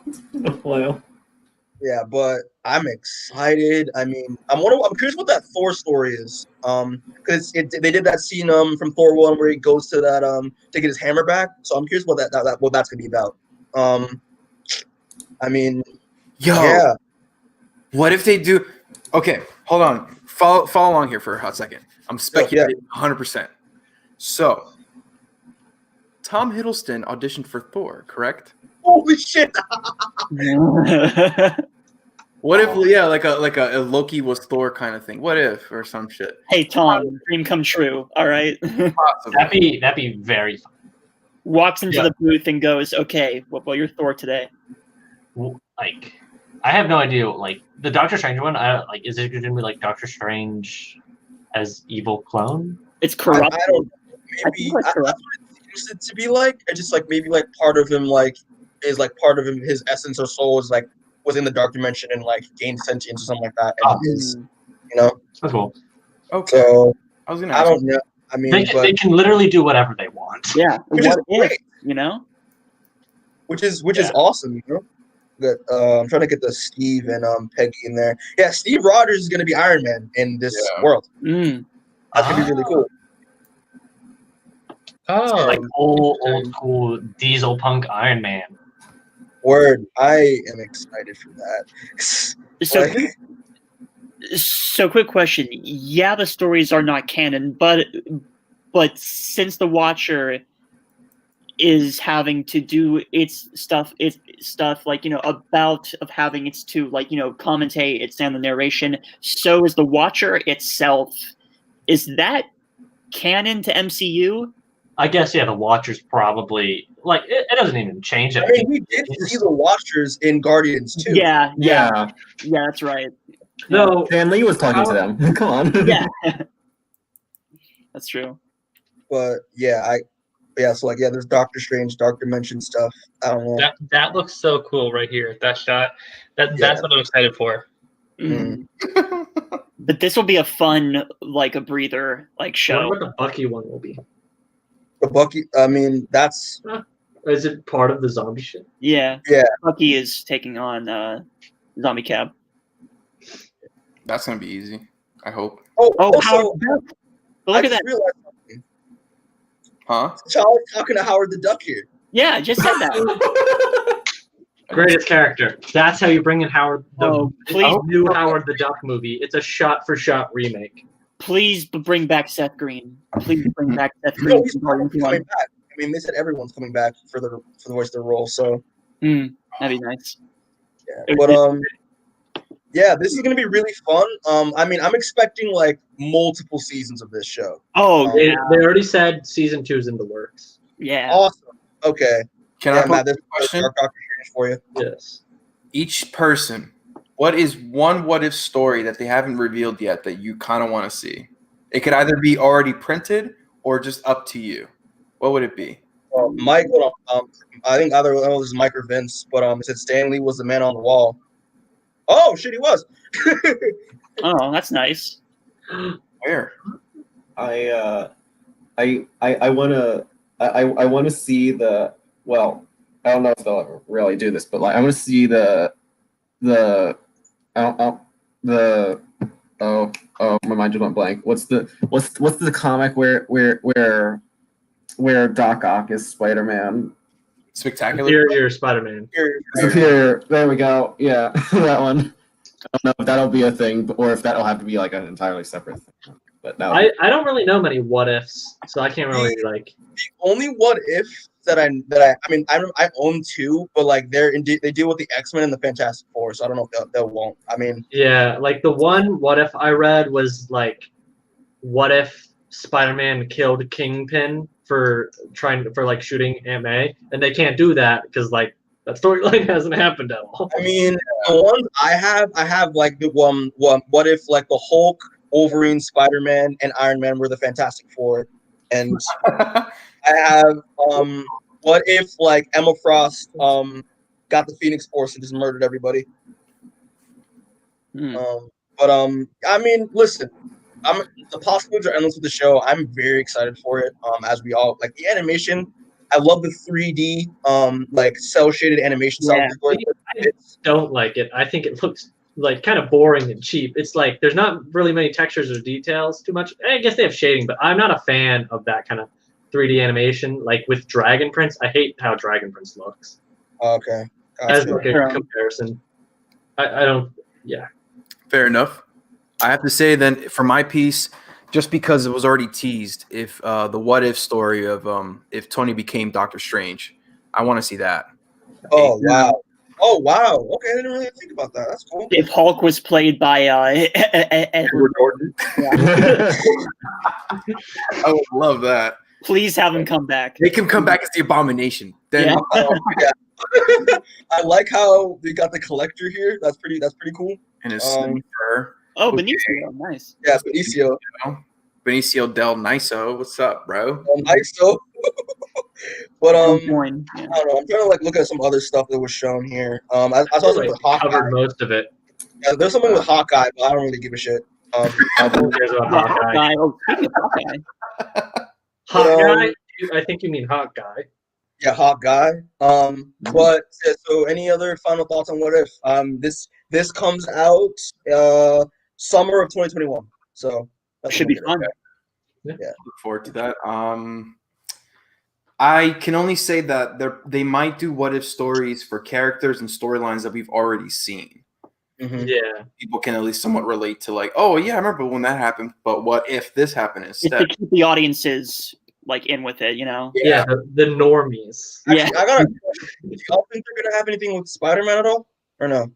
I hope they do. Sony issue? If Sony approves, you know. What if Spider-Man was on the other side of Civil War? And then Cap won since Spider-Man is a hard carry. What if the people who got dusted survived? And like oh my god, like a flipped? Yeah, it's a flipped snap. Oh my god, so my dream That'd be like a final Don Cheadle episode. actually died? Huh? What? My dream come true when Don Cheadle actually died? Rio gets Don Cheadle. He should have. Narratively, he should have. It would have been much more impactful and would have made much more sense. But it would have made it even that much harder for Tony to be okay with Steve, though. So I kind of get it. In the overall, who originally played War Machine? What if he stayed? Howard. Howard still played War Machine and was right about his crazy version of math teriology. Oh my god, equals 2. That's funny. So we got a comment here. Oh shoot, Mr. Brooks. What's up, Mr. Brooks? Got it. Yeah, man. This is gonna be fun. It's gonna be fun. I can't wait. So between movies and shows, it'll be the nice filler. Yeah. It will. Yeah, for sure. So just to move on to a product I don't give a shit about, but we're gonna talk about it. Eternals.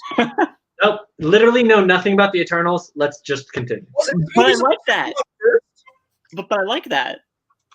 Wasn't this movie supposed to come out first? I think back in November, the last November of 2020. It was like we know nothing about this. It's.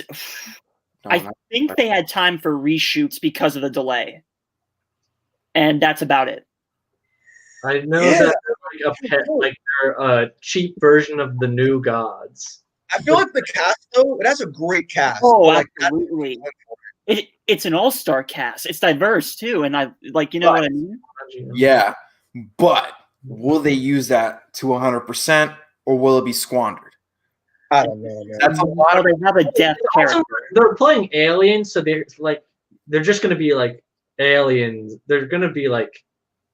They're not going to be like. They're going to be like when you look at them, they're going to look diverse, but they're not going to. They're all going to assume act very similar. Supposedly, Google says Harry Styles is in this. I don't know if that's true or not. I enjoyed him in Dunkirk. I'm trying to look. So we got Kit Harington as Black Knight, Richard Madden as Icarus, Kumail Nanjiani as Kingo, Angelina Jolie as Thena, Mondon Sok as Gilgamesh, Gemma Chan as Cersei, Salma Hayek as Ajak, Barry Kogan as Druig, Paperboy from Atlanta as Fausto. Paperboy. Oh boy! Paperboy. Yeah. So I mean, we all saw that that Kumail Nanjiani got ripped. Ripped. So I don't know. I mean, I don't know what to expect from this movie because because if it was supposed to come out in November, I thought it would have filmed by now. So we should have gotten a trailer or something.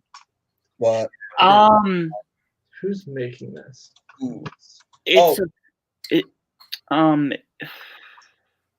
I'm trying to. We got some comments. Crackle says all that needs to happen in Armor Wars is Rhodey dons red and gold and becomes Iron Man. I don't know. Maybe some like Falcon and Winter Soldier, but instead it's Iron Man. Like, but with Rhodey, okay, I'm curious to see what they want to do with that. But, like, Iron Man's whole thing is that he's like an inventor. Rhodey is an Air Force pilot. Yeah. And then we got another comment here from Mr. Brooks saying, "What if Thor went for the head?" That's a good one. What if Thor went for the head? You know, it'd be a lot more. Everybody would be happy. It would be a short episode. It just cuts and it's a utopia and everyone's singing a song. 5 years later, Thanos' fucking destroyed body just lying there bleeding out. Singing. Hold up! I just had a crazy brain thought. That's a great idea. What if it leads to the Illuminati? I love the Illuminati in comics. I feel like that's the only story thing wise to come out of killing Thanos and having all 6 Infinity Stones. Do you think we'll get Thanos? Like a younger Thanos? Do you think we'll get like a younger Thanos in this? I heard that there was going to be an Eternals. Yes. Okay. A lot like nicer, different, non-psychopathic Thanos. I know nothing about explaining the time. Okay, well, like, you know, I think they mentioned the timeline briefly. It spans what thousands of years. Yes. Yeah. So chronologically, it seems like it will be the first movie. You know, technically, yeah. Probably. I mean, all I know about the Eternals is that like the Celestials made what like base humans, the Celestials, and like the ugly motherfuckers. I forget their names. Yeah. So that's all I know, and yeah. I don't really care. Robert, you say that now, but once the movie comes out, you're gonna be like, okay, this kind of piques my interest. All right, I'm gonna be like, I'm gonna watch the movie. I'm like, I've always loved the Eternals. I don't know what the fuck you're talking about. All of them. I think when we get the more the film, I'll have an opinion. Yeah. This might be like Guardians of the Galaxy, where there are people I didn't really know much about. I'm like, this is fun. Or it may be like, I don't know. It may just be nothing. I'm like, okay. That's a very good point. Like, aren't the Eternals like gonna have like multiple queer main characters or something? Isn't I that think it's gonna be the first one with LGBTQ main characters. So the first deaf superhero. Okay. Who's directing this? Is it unknown? It's a female director. Chloe Zhao. Yeah. Zhao. Okay. Chinese. Okay, now I know Google's fucking tripping because it says that the screenplay is written by Jack Kirby. Fuck out of here. Kaz Furpo. Let me ask you a question though. If they do something similar to Guardians of the Galaxy, will it kind of lower it in a certain like reception because you've already seen Guardians of the Galaxy? Like if they kind of stick to that same fun kind of outer space style, not so much the Guardians of the Galaxy, but if you got like a ringing like this feels like Guardians of the Galaxy, will it work? I think it wouldn't work because people will be like, actually, I say that a lot of the MCU movies have very similar feels, so people would probably be fine with it. That's true. Yeah. But I feel like, I don't know. They're supposed to be like immortal gods or something. Or immortal super people. I feel as though it seems like it will be more grand in scope. Yes. Probably. So I don't think it's interesting. I feel like it will be, they should try and make it different to the MCU because the Eternals are very different from like superheroes because they're like a race of super people. Yeah. Mm-hmm. Yeah. Live forever. But I don't really have any other thoughts for this movie. The fact that it's happening and that's it. But anyone has any final thoughts before we move on? It's the only exciting thing about it right now is the cast. Like that's the like positive thing that I would have about it. Molly and Gianni looking ripped, dude. I was impressed. I guess if anything I have to say about the Eternals is that I hope on a story perspective that it gives it kind of like, what if you could live forever and you have all these things that you enjoy and then I've noticed that at one time they're going to end. How would you feel about that? I want that kind of like, like, damn, Eternals really get me, man. Like I want. well. I think okay, you have. so- I fear you may be disappointed. Of course. But here's me just holding some sort of hope. Like he will for Taskmaster, I will for the Eternals to an extent. All right, so next on, because Matt's getting tired, so this is gonna wake him up. Spider-Man 3. Hey Matt, Hate it. Spider-Man 3 and every single Spider-Man that you could ever fucking think of is coming in. Every actor, it's in the force, is coming to this movie. Unfortunately, I heard that Uncle Ben will not be reprising his role as Uncle Ben. Okay, let's get this out of the way, right? We've obviously heard news happening. Are these actual like confirmed news, or are they just rumors at this point? I would say everything's a rumor until we see footage or That's what pictures. I'm saying. Until I see motherfuckers on the set, then I'll believe it. I want to see people be, hey, I'm happy to don the suit again, guys. What's up? I'm just going to say this. I think I sent it out. It's in a Discord. It's Toby was seen. It's at a costume fitting close to New York. Wow. Okay, I feel like they're gonna have like so much of the movie is just gonna be like, hey guys, look, it's Jamie Foxx and we painted him blue again, and they're gonna forget that they actually had to make it. They weren't gonna do that again. I heard they redacted that. I heard Yeah, that they're not gonna do that he said again. he was going to be in it, but then they said that he's not going to be in it. Okay, well, like not even specifically, like you know what I like. Yeah, just I know. bring in all the guys. Like, hey, look at these people you like. Remember them? Like kind of a nostalgia fest almost. Yeah. I want a movie that focuses on Spider-Man.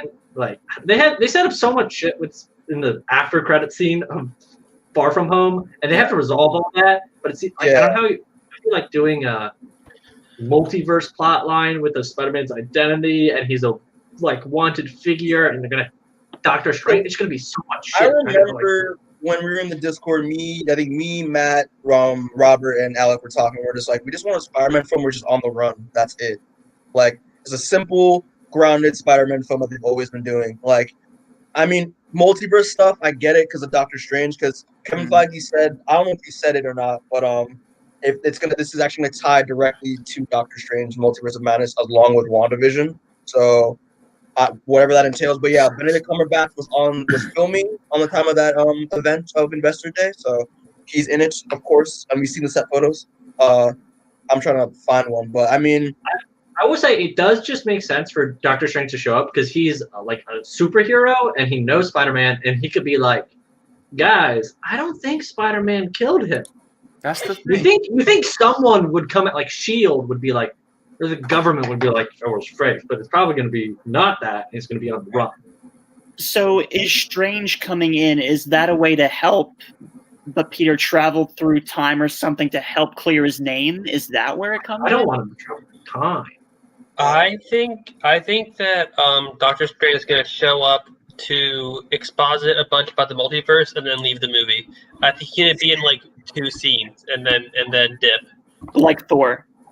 Yeah, Ragnarok. like Thor Ragnarok. Something like that is what I was thinking. Maybe the ending might be like where they'll keep Tom Holland for the first 2 acts of the movie, and then towards the end, some big thing might happen, and then Doctor Strange flies in. Hey, I got some help for you, Peter. And then here come more flips, and then boom, they show up for those last 20 minutes or something. I don't know. I feel like they have the potential to fuck it up grandly, but I think a lot of people are just going to be happy, are going to be satisfied with like, there were 3 Spider-Man. That was the best movie I've ever seen. Another thing. We just have 1 Spider-Man. This is 3 times better. Who directed this one? John Watts is directing it again. Okay, Yeah. Cool. Okay. Except, sorry. No, go ahead, Alec. Well, no, just like, a big question. How much screen time is Tom Holland going to get?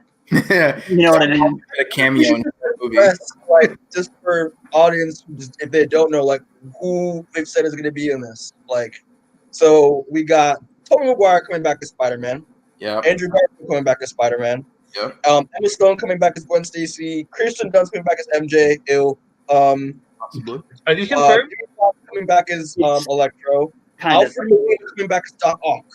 That's the best one. No. My thing is like what I hope will happen, and I really will hope I want this to happen, which has been rumored for a while, is Charlie Cox reprising himself as Mac Murdock. Yes. Yeah, that's got to be again because I saw a thing on Twitter saying of how I think it's something about with extras are needed for like it's all for a courthouse scene or something. I read that would be the way to do it, in my opinion. That would be the best way to do it is just have him, just Matt defend Peter Parker to make his case that he's not Spider-Man. That I want more than this nostalgia trip about the multiverse. But don't get me wrong, if Toby and Andrew come back, it's I'll freak out as a nerd fan. But especially as someone who loved the Netflix shows, I really want Charlie to get his time to shine on the big screen. If they recasted Daredevil, people would fucking riot. Like it would not. There's no reason why they. I feel like it'd be weird if they did. Listen, Kevin Feige knows how much people like the shows on Netflix, so he's not gonna. He won't. To get recasted, you have to be like something big. I feel like has to happen, or you have to be like an irrelevant character. Yeah. Which I'll get. I also was watching the video, and they were talking about like who Kevin Feige favors in the Netflix show. So he loves obviously Charlie Cox the Daredevil. He loves Jessica Jones, Kirsten Ritter as Jessica Jones. Yeah. He also loves John Bernthal's Punisher. Mm-hmm. It's D'Onofrio too as Kingpin. I think he said. D'Onofrio as Kingpin. So listen, destroy the MCU and just give me Vincent D'Onofrio as Kingpin for 5 hours a day, and I'll be happy. Yeah. Yeah. I mean, if he was confirmed to be in this movie as well, I'd lose my shit. I'm like, oh my god. But we reach a point of inflation though, where it would. Like, okay, is this even a Spider-Man movie anymore? Here's the thing. A lot of the conversation that we've had around this movie sounds very similar to conversations that I had when Spider-Verse was coming out, and to an extent when even like the first Avengers was coming out, where people are really concerned about too much going on in one movie. Mm-hmm.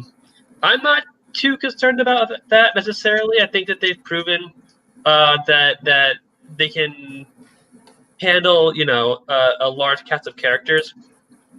I just I've talked about it to death, and you all pretty much already know my opinion. I don't want Spider-Verse. I think it'll be cool. I think it'll be cool to have all 3 cinematic Spider-Man on the screen at the same time. I think that provides an opportunity to finally talk about Uncle Ben, which there have been so many opportunities already. But like, it'll be cool to have like Toby sit down with Tom Holland. Tom Holland, thank you, and like talk about Uncle Ben, and that would be cool. I have no faith that they're going to actually do that because they haven't yet, and even then it might be too little, too late. But it's something. So I don't know. I have mixed feelings on it. My thing is the big difference between what this would be and what Spider-Verse is that in Spider-Verse it's Spider-Man. There's you get Miles Morales. And then every other Spider-Man is completely different. You have weird black and white noir Spider-Man. You have anime Spider-Man. You have cartoon pig Spider-Man, and then you have midlife crisis loser Spider-Man. These are all different. But if they bring in just like Andrew Garfield and Tobey Maguire, would they make them really different, or would they just be like, yeah, it's like Spider-Man 1, Spider-Man 2, Spider-Man 3, Spider-Man? Yeah. Something interesting too is like I think about Miles. I think he was mentioned in Homecoming 1. Yeah. With because Childish Gambino played Aaron. Uncle Aaron. But I think that's just like a fun reference. Yeah, probably. Also, too, something that I don't think, as we talked about, is Michael Keaton coming back as Vulture. Is Scorpion gonna come in? Here's the thing. They're definitely doing Sinister Six for this. Right?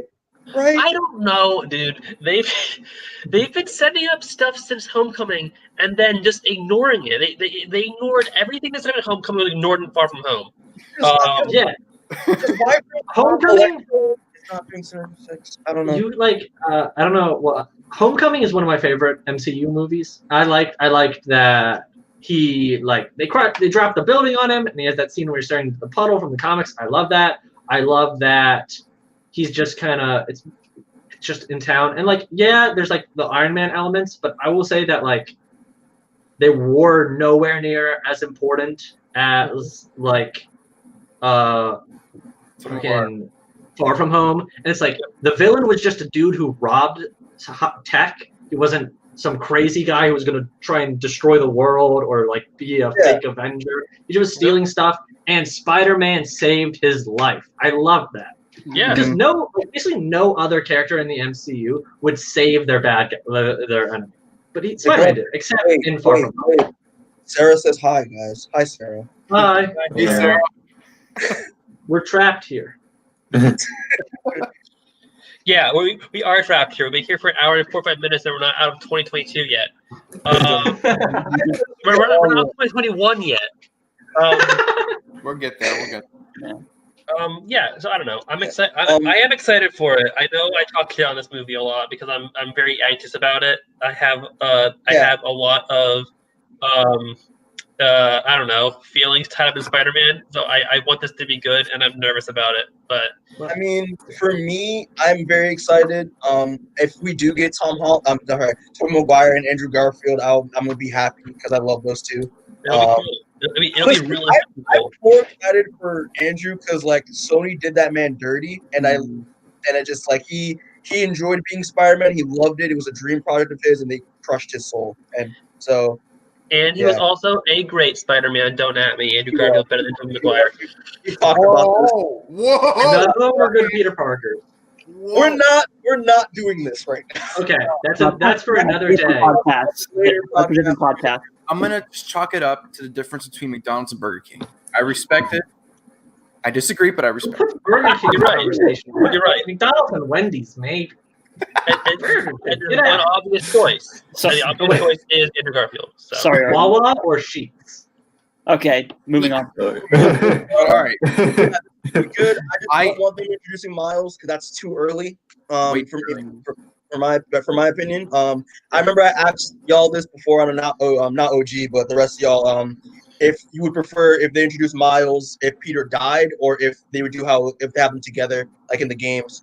I want Peter to die. So do I. And I want it to be really sad. Yeah. Because I was talking to my girlfriend about it, and she was saying that like it would be more weight if Peter died, and Miles had to for Miles if Peter died and he had to like live up to that role. He dies young, way before his time. Yeah. Here's kind of my thinking.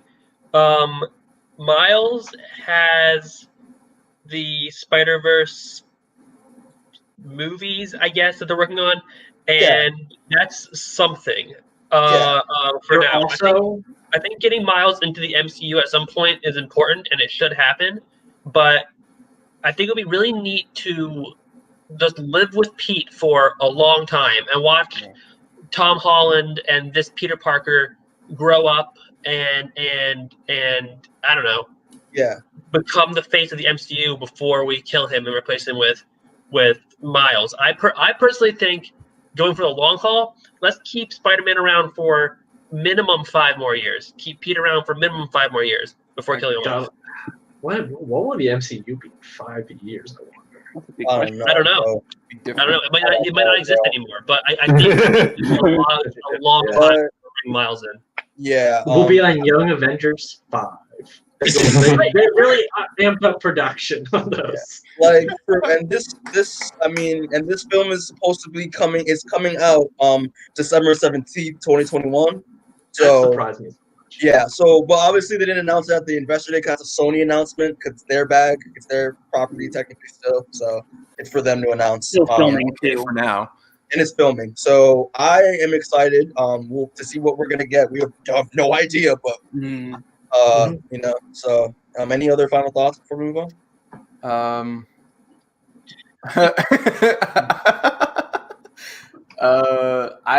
I have to agree with Matt.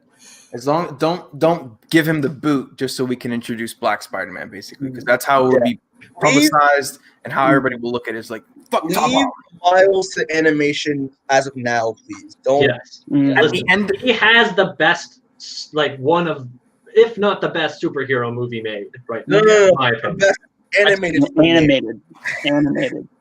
We can I argue the fucking best love Spider-Verse. one. Everything else can get So with the Spider-Man 3, I am cautiously optimistic, but something that I would like to happen.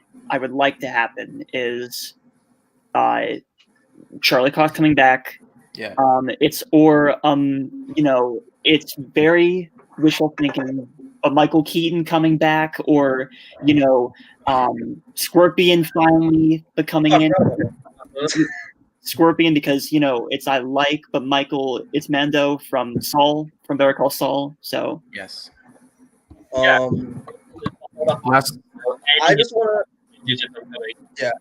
Matt, I heard nothing you just said. I don't care. You're underwater. I'm just gonna say just real quick. I hope if Charlie Cox does come back, that means we will hopefully get a show back again. Yeah, well, fingers crossed. Yeah, and I was telling this to Robert. The next show that they should bring back is Luke Cage. Yes, and then the other two. I don't know. For the rest. Yeah, I mean, mostly just because we need more black representation when it comes to television. Because right now we only have Black Lightning as a superhero show, and that's also ending. So next season of Batwoman, because they almost killed the first Batwoman. All right. Okay. Last remark: Ben Affleck is coming back as Daredevil. What? No. Ben Affleck is coming back as Daredevil, and they're bringing back everyone from that Daredevil movie. All right. So moving on, Miss Marvel. Also, Miss Marvel. I forgot this was happening. I hope it's good. Yeah, it was good. They dropped the sizzle reel, and it just started filming recently, so they don't have much right now. But that sizzle reel is pretty cool. I mean, the actress, I don't really see Kamala in her yet, but if we see a trailer, then that'll make my final judgment. Who is Miss Marvel? Her name is Iman Vellani. She is Imani Vellani, I think her name is. She's completely new. Yeah, she's fresh off the. Okay, well, apparently, according to Wikipedia, she's also already said to be in Captain Marvel 2. Yeah, Kevin Feige also said that she was going to be Captain Marvel 2 along with Monica Rambeau. So, quick question: is the show her first Hollywood production? Yes. Her first ever. Okay, that's interesting. Which is making me nervous, but I don't know. Well, everyone has to have their first time, but yeah. No, exactly. No. It's I think the studio is taking a big shot in the dark, which I respect. Yeah. So it should be interesting to see how it's done. Yeah. Also, we got a comment. This Bend Over A found this on a recommended list. What's up? Yeah. What's up? How you doing? What's up, Bend Over? Bend Over? What's Bend Over?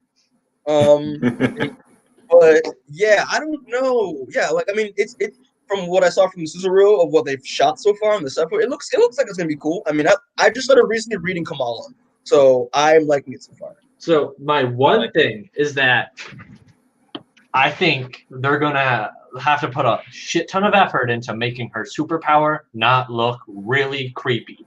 Because in comics, you don't draw the details of human skin, so a giant hand doesn't look weird. But if you filmed a hand and then made it really big, all the details on it would be big and it'd be really creepy. Or it wouldn't have any details and you'd be that's a smooth hand with nothing on it. That's weird.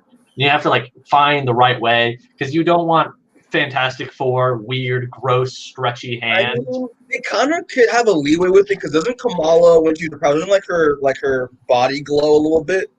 I don't know. Or if she just has gloves on or something. But I think they have to that'll be probably one of the harder superpowers to translate into CGI and not make it look weird. Especially because her main move is just making her hands big and punching people. But here's my question for y'all: do you think they're gonna introduce her as a human or a mutant? I don't even know if they're gonna address that. Because outside of the shows, no one knows anything about Inhumans because they're dumb.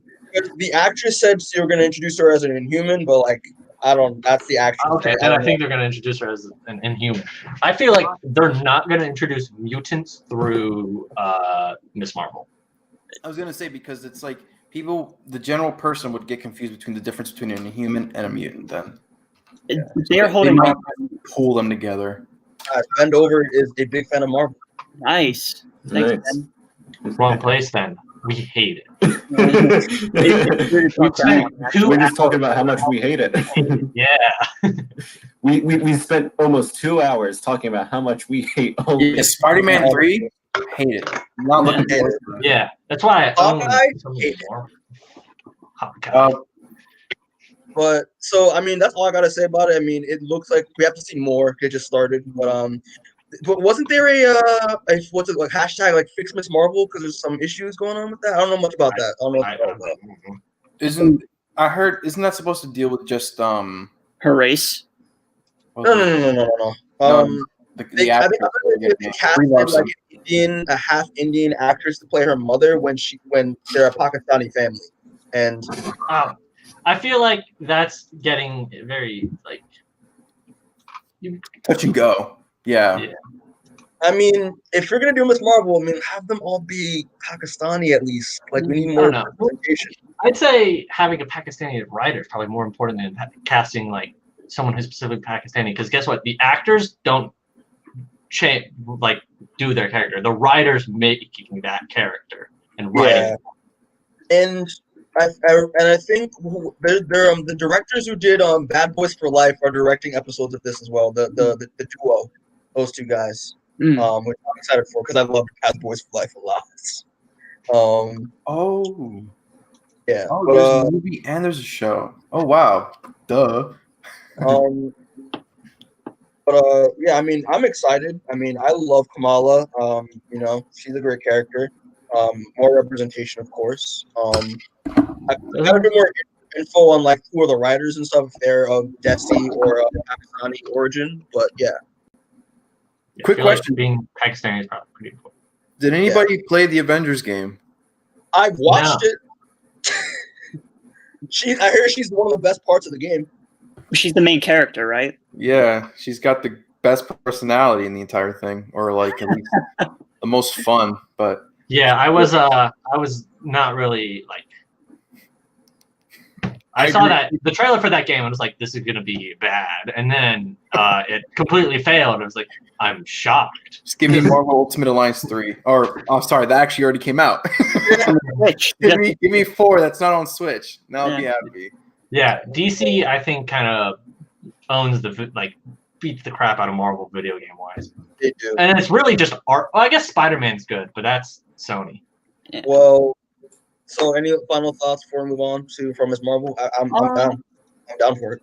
It's a big risk of having to cast someone like completely new, but it's ballsy, and I'll give them that. It's supposed to come out late 2021, so like whenever their idea of late is. Once 2021 goes along, it's just going to be an implosion of Marvel just at everything. We'll see if there's if we finally hit saturation point. Yeah. Yeah. So moving on. Mm-hmm. So a show that I don't give a fuck about. Hawkeye. World's worst character. Jesus Lord Almighty. I don't understand everybody's gripe with Hawkeye. I'm so sorry. I tend to find him somewhat of a I can see him as somewhat of a compelling actor. Actor as a character. Compared to everybody else, I see how he should have died in Age of Ultron. But I don't hate him though. A lot of it is just a joke, making fun of him. Okay. Because, I'm gonna pull up. I feel like he's not in the MCU. He's really just there. I'm just gonna say the only reason why I'm watching this show, obviously, it's a lot of people's reason for watching the show, is that we're getting Haley Steinfeld as Kate Bishop. Mm-hmm. Yes, and this is just going to be Matt Fraction's Hawkeye run as a TV show. They even have the same logo. It's super funny. It's of how she got leaked, and now they're acting like, oh, hey, it's just like an announcement. They literally were like, yo, Haley Steinfeld was playing Kate Bishop, and then she was like, no, I'm not. What are you guys talking about? Me, Marvel, I'm focused on music right now. Then we have stuff on Twitter showing you filming, and yeah, but she looking good. Oh my god, she is looking really good. Yeah, and I don't know. I like Matt Fraction's Hawkeye run. It's fun and funny. And it's just that it'll be good. And if it's I gotta don't know read what else it. would I be. heard it's really good. I'm a huge fan of Matt Fraction. I love David Aja, so I'm gonna take a look at it before the show comes out. It's But him fighting like Russian gangsters, basically, and dealing with his neighbors. yeah, and we're also getting Lucky the Pizza Dog as well, because he was on set as well. So Listen, if the Mandalorian can make a nice, small, contained story, make it be fantastic compared to all of Star Wars, why can't Hawkeye do the same thing? Exactly. Well, let's not get into that because some may not agree. So is Hawkeye, so now, yeah, so a question for everybody. So is Hawkeye Jeremy's swan song or no? Yes. Swan song. I don't know if you could call it swan song because like I feel like that implies everything was great and it's like his final hurrah. And His I feel final like it's more. appearance, I mean. Yeah. But it's kind of just like he petered out and now he's just gonna disappear. Yeah, it's less swan song and more duck chant.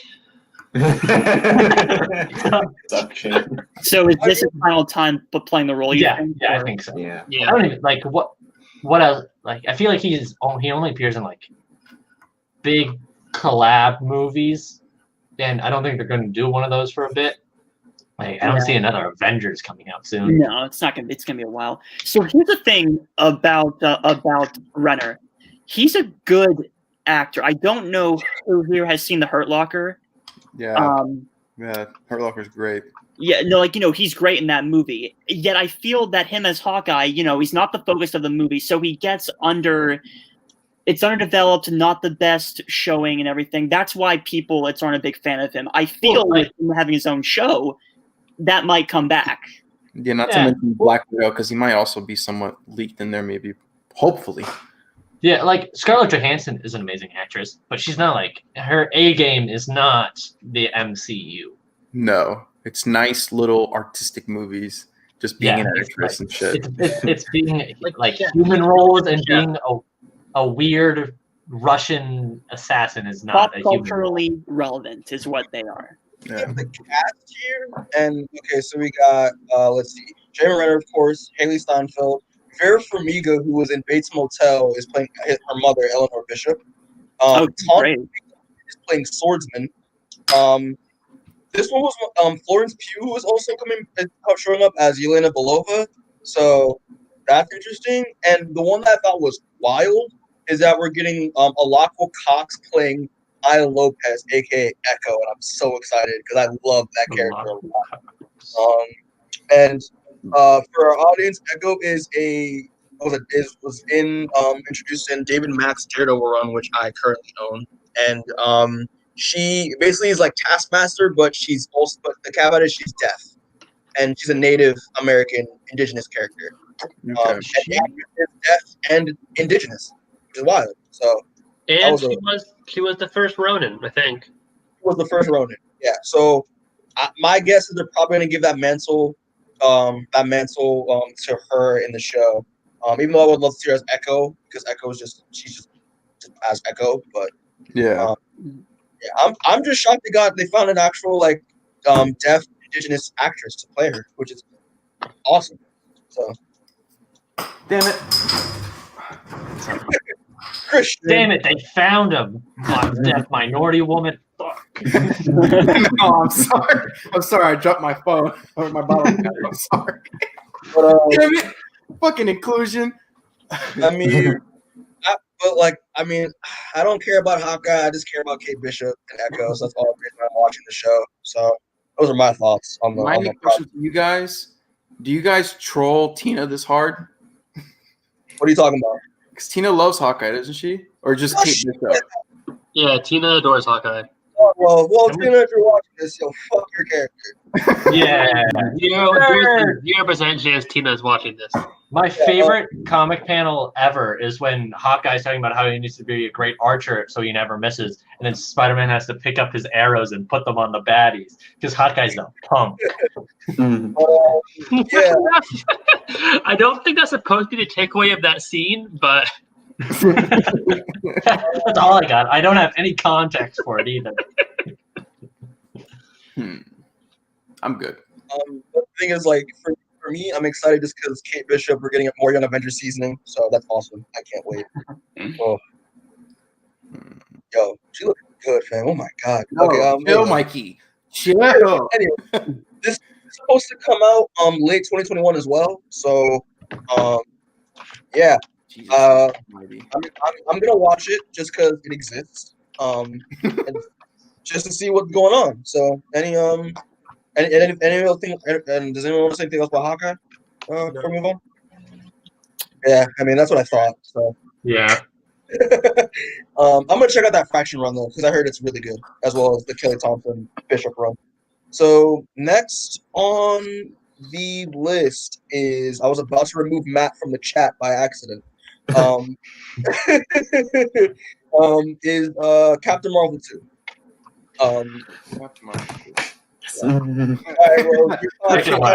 I listen, I just love Captain Marvel. I've seen that movie maybe 3-4 times since it's come out. I know I saw it in theaters like twice. So but like I love this movie. It just felt, the Captain Marvel, the first one felt good. I don't know anything about Captain Marvel 2, but I am excited. Gotcha. I mean, all I know from this movie, from the announcement day, is that Monica Rambeau, so Tiana Parrish, is coming back, and as well as Mikey, I think you have, like, we'll continue with this, but I think you have your things messed up because Thor: Love and Thunder and Black Panther 2 are both coming out before Captain Marvel 2. I just went off the list of what I saw, so it doesn't matter. It's fine, but we'll just talk about this real quick and then move on. But yeah, and Kamala's coming back, so that's basically it. I don't really know much about but obviously theory, we're probably gonna get Hulkling from this. That's a rumor that's happening right now with this movie, that we're gonna get Hulkling, our other boy, and so yeah. I think they have a new director and screenwriters too. The girl who's doing the Candyman remake is directing. Nia DaCosta. Nia DaCosta. I thought that was supposed to come out by now. Yeah. I briefly forgot Candyman was a horror movie, and I was like, "What the hell? Who's Candyman? What is he? Who's he in Marvel?" No, the twist is that the villain of Captain Marvel 2 will be Candyman. It's a shared universe. It's like Glass. Oh boy, Tony Todd and Captain Marvel. Oh gosh, well, I mean that's all I can say about this film is that I'm only watching it, just hoping in it. If I don't know. Hulkling might be in it. Possible villains. The Kree again. Yeah. They made the Skrulls sympathetic characters, so I don't know. It'll be weird to make them bad guys. Well, I mean, they'll just be like people, you know? They'll be the pathetic, I can relate to you, then they'll be the assholes. And then they'll be like, okay, you guys are the assholes, I gotta kill you. What's his name? Klept. I gotta kill you, Klept, before you come back as a Super Skrull. Yeah. Well, also, I think the Skrulls are being saved for Secret Invasion. Yeah. We'll get into that later. Yeah. Is Taylor confirmed in this or no? Is coming back? Who? Taylor's. I don't know. I thought you said Taylor Swift. Yeah. The new Captain Marvel. Sorry, kids. Oh no, Captain Marvel. He's asking. Okay. No, I don't know. I have no idea. But I don't know any other thought. I mean, Rose, do you want to say anything about? Cause I have nothing. I don't really have anything except I'm excited for this. So I'm gonna go Doctor Strange then, because obviously I missed that. So, Doctor Strange and Multiverse of Madness. I'm excited for this shit. The fact that Sam Raimi is coming back. Woo! The king is back, baby. It comes full circle. Spider-Man 2, Doctor Strange. That's pretty good, but it's taken. Yeah. Oh yeah. Yeah. I'm curious. Watch him make like Spider-Man 4 by accident. Starting off, first they say, "Oh, it's horror themed. It's not going to be a full-fledged horror movie, but it's going to have that type of element in it," which I'm excited about. I'm excited to see where they go with it. I'm really excited. It seems like a lot of things tying into it, and it'll be like a flagstone movie for the MCU. Yeah. Do we know that the villain is going to be Nightmare for certain? I don't know. Because I want Tumagorath. I would kill for Tumagorath, but I think it's gonna Whoa. I think it'd be Nightmare. Yes. Yeah, right? I'm Look at sorry that. I didn't interrupt you there, but I agree. Some Shumagorath in there, that's horror elements for sure. Word, I agree. That's actually good. I love Tumagorath. So I think the cast from the first is coming back, right? It's Rachel McAdams is coming back. Yeah. Rachel McAdams. Okay, well, apparently America Chavez is going to be in it. Yeah. So that was their new one where her name is Xochitl Gomez, a young actress who hasn't really been in much stuff. She's playing America Chavez, which I'm interested in. But like, I mean, the thing is, like, I already said about this casting. Like, America Chavez is like a more dark skinned Afro Latina Dominican, and so she's light skinned. So I'm like, colorism, but it's fine. It's Mordo. It's but also, yeah, Chiwetel Ejiofor is coming back as Baron Mordo, which is like, I've been waiting for that since like that end scene of Doctor Strange 1 where he said no more back. Me too. I feel like he may end up being the main baddie. Bad Yeah. It's or maybe he could join forces with Shumagorath. We don't know. He's either the villain or something of an anti-villain, since he has his own quest going on to take the magic from people, right? Yes, he does. Yeah. Yeah, see, that's the thing is that like I don't think Tumagorath's going to be in the movie, even though he's a perfect choice. Just because like we have Baron Mordo, Dormammu still exists. I thought Nightmare was casted for it. I could be wrong. So like there are already obvious Doctor Strange villains floating around, but Tumagorath would be so cool.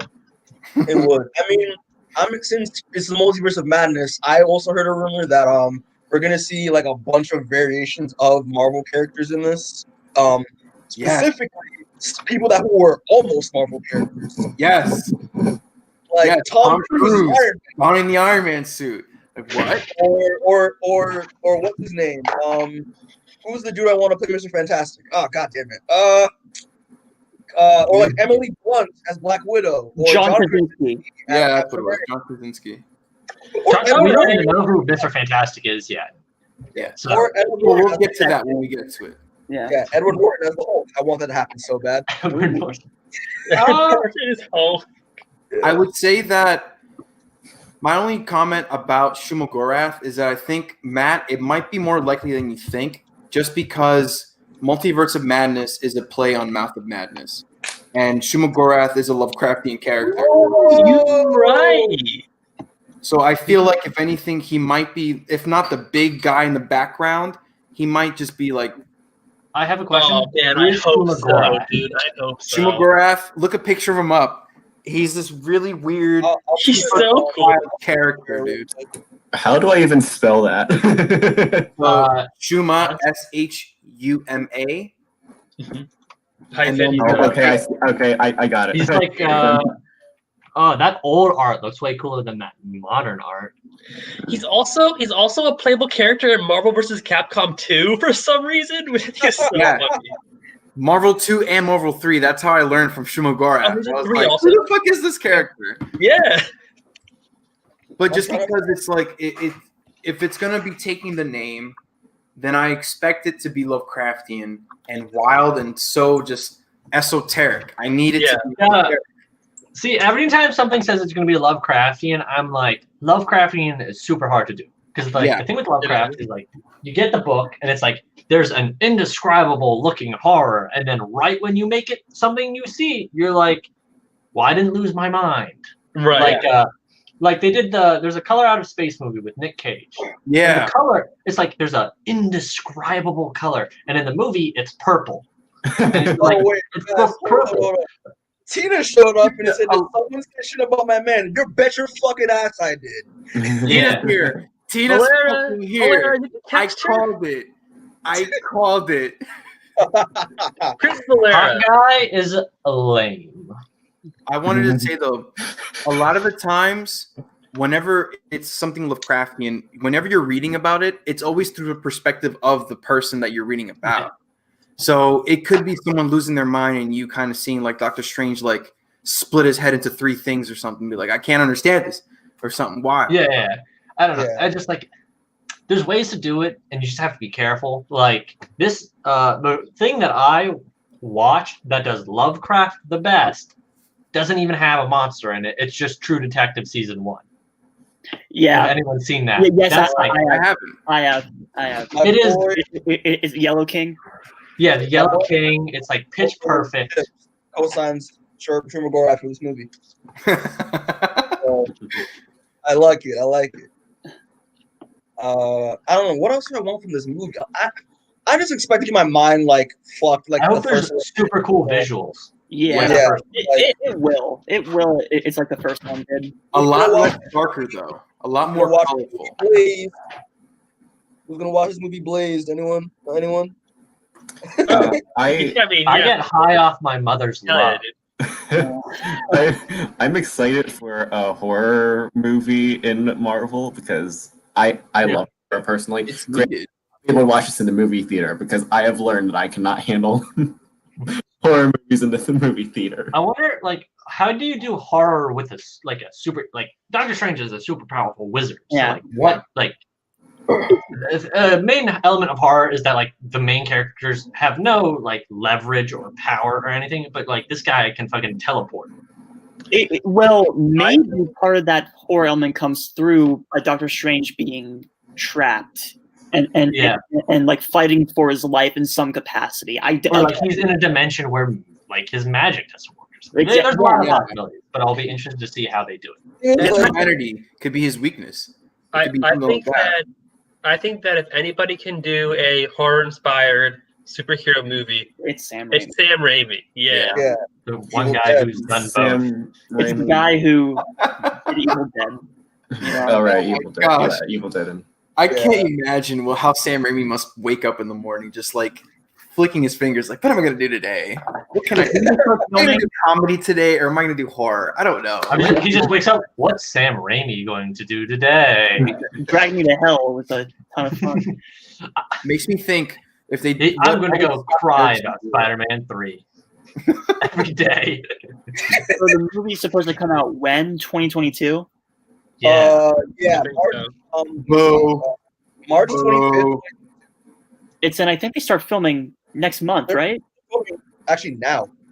Oh, they are. Oh, yeah. Interesting. Because Elizabeth Olsen just flew in to do her role, scene just Scarlet Witch. Okay. So, interesting. Yeah. I'm excited. I just don't know what to expect in this movie, which is kind of the point. I might even watch trailers for it because I want to be blown away.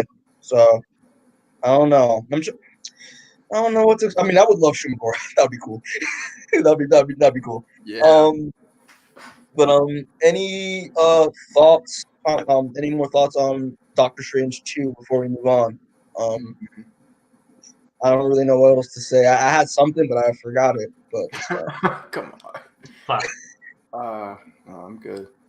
Yeah, I don't know. Would you think we'll see Toby and Andrew in this as well, or no? No. Okay. Maybe like there's the shit ton of portals, and we're seeing a bunch of stuff, and we just see them in the background. It's and like be an old lady. We just see Aunt May chilling, like, what's up? I don't know.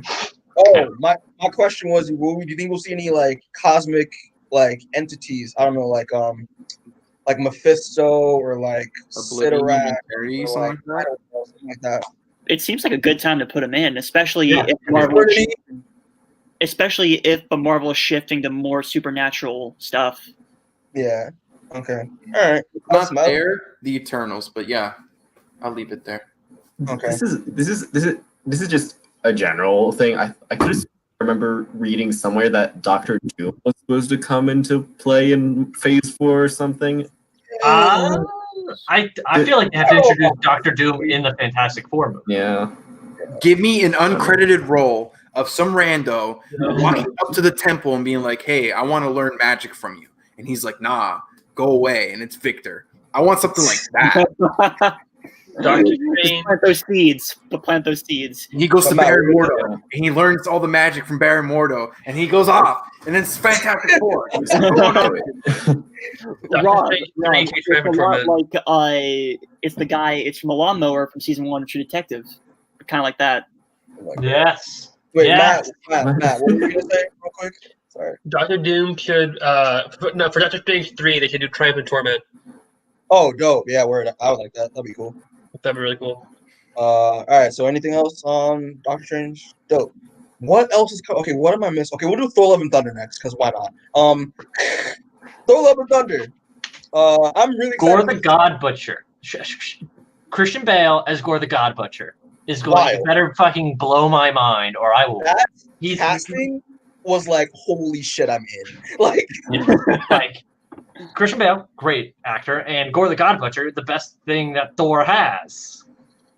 Like that story arc was like, I thought Thor was so dumb before I read that, and then I was like, fuck, let me read more Thor. Oh, that was awesome. Could you give me quick notes of that story? So it like follows Thor. Matt died. So it follows like three. No, I'm still here. I just need a minute. So it follows three like times in Thor's life: modern day Thor, like future Thor when he's like the king of Asgard, and like young Thor. And it's him encountering a guy, Gore the God Butcher, who was like you find out his backstory was like he was on a planet and everyone was dying and like people were praying to the gods. It was like the gods never come. Gods are useless, and he finds like a weapon of a god, the Necrosword, and he uses it to go around the universe, killing all the gods.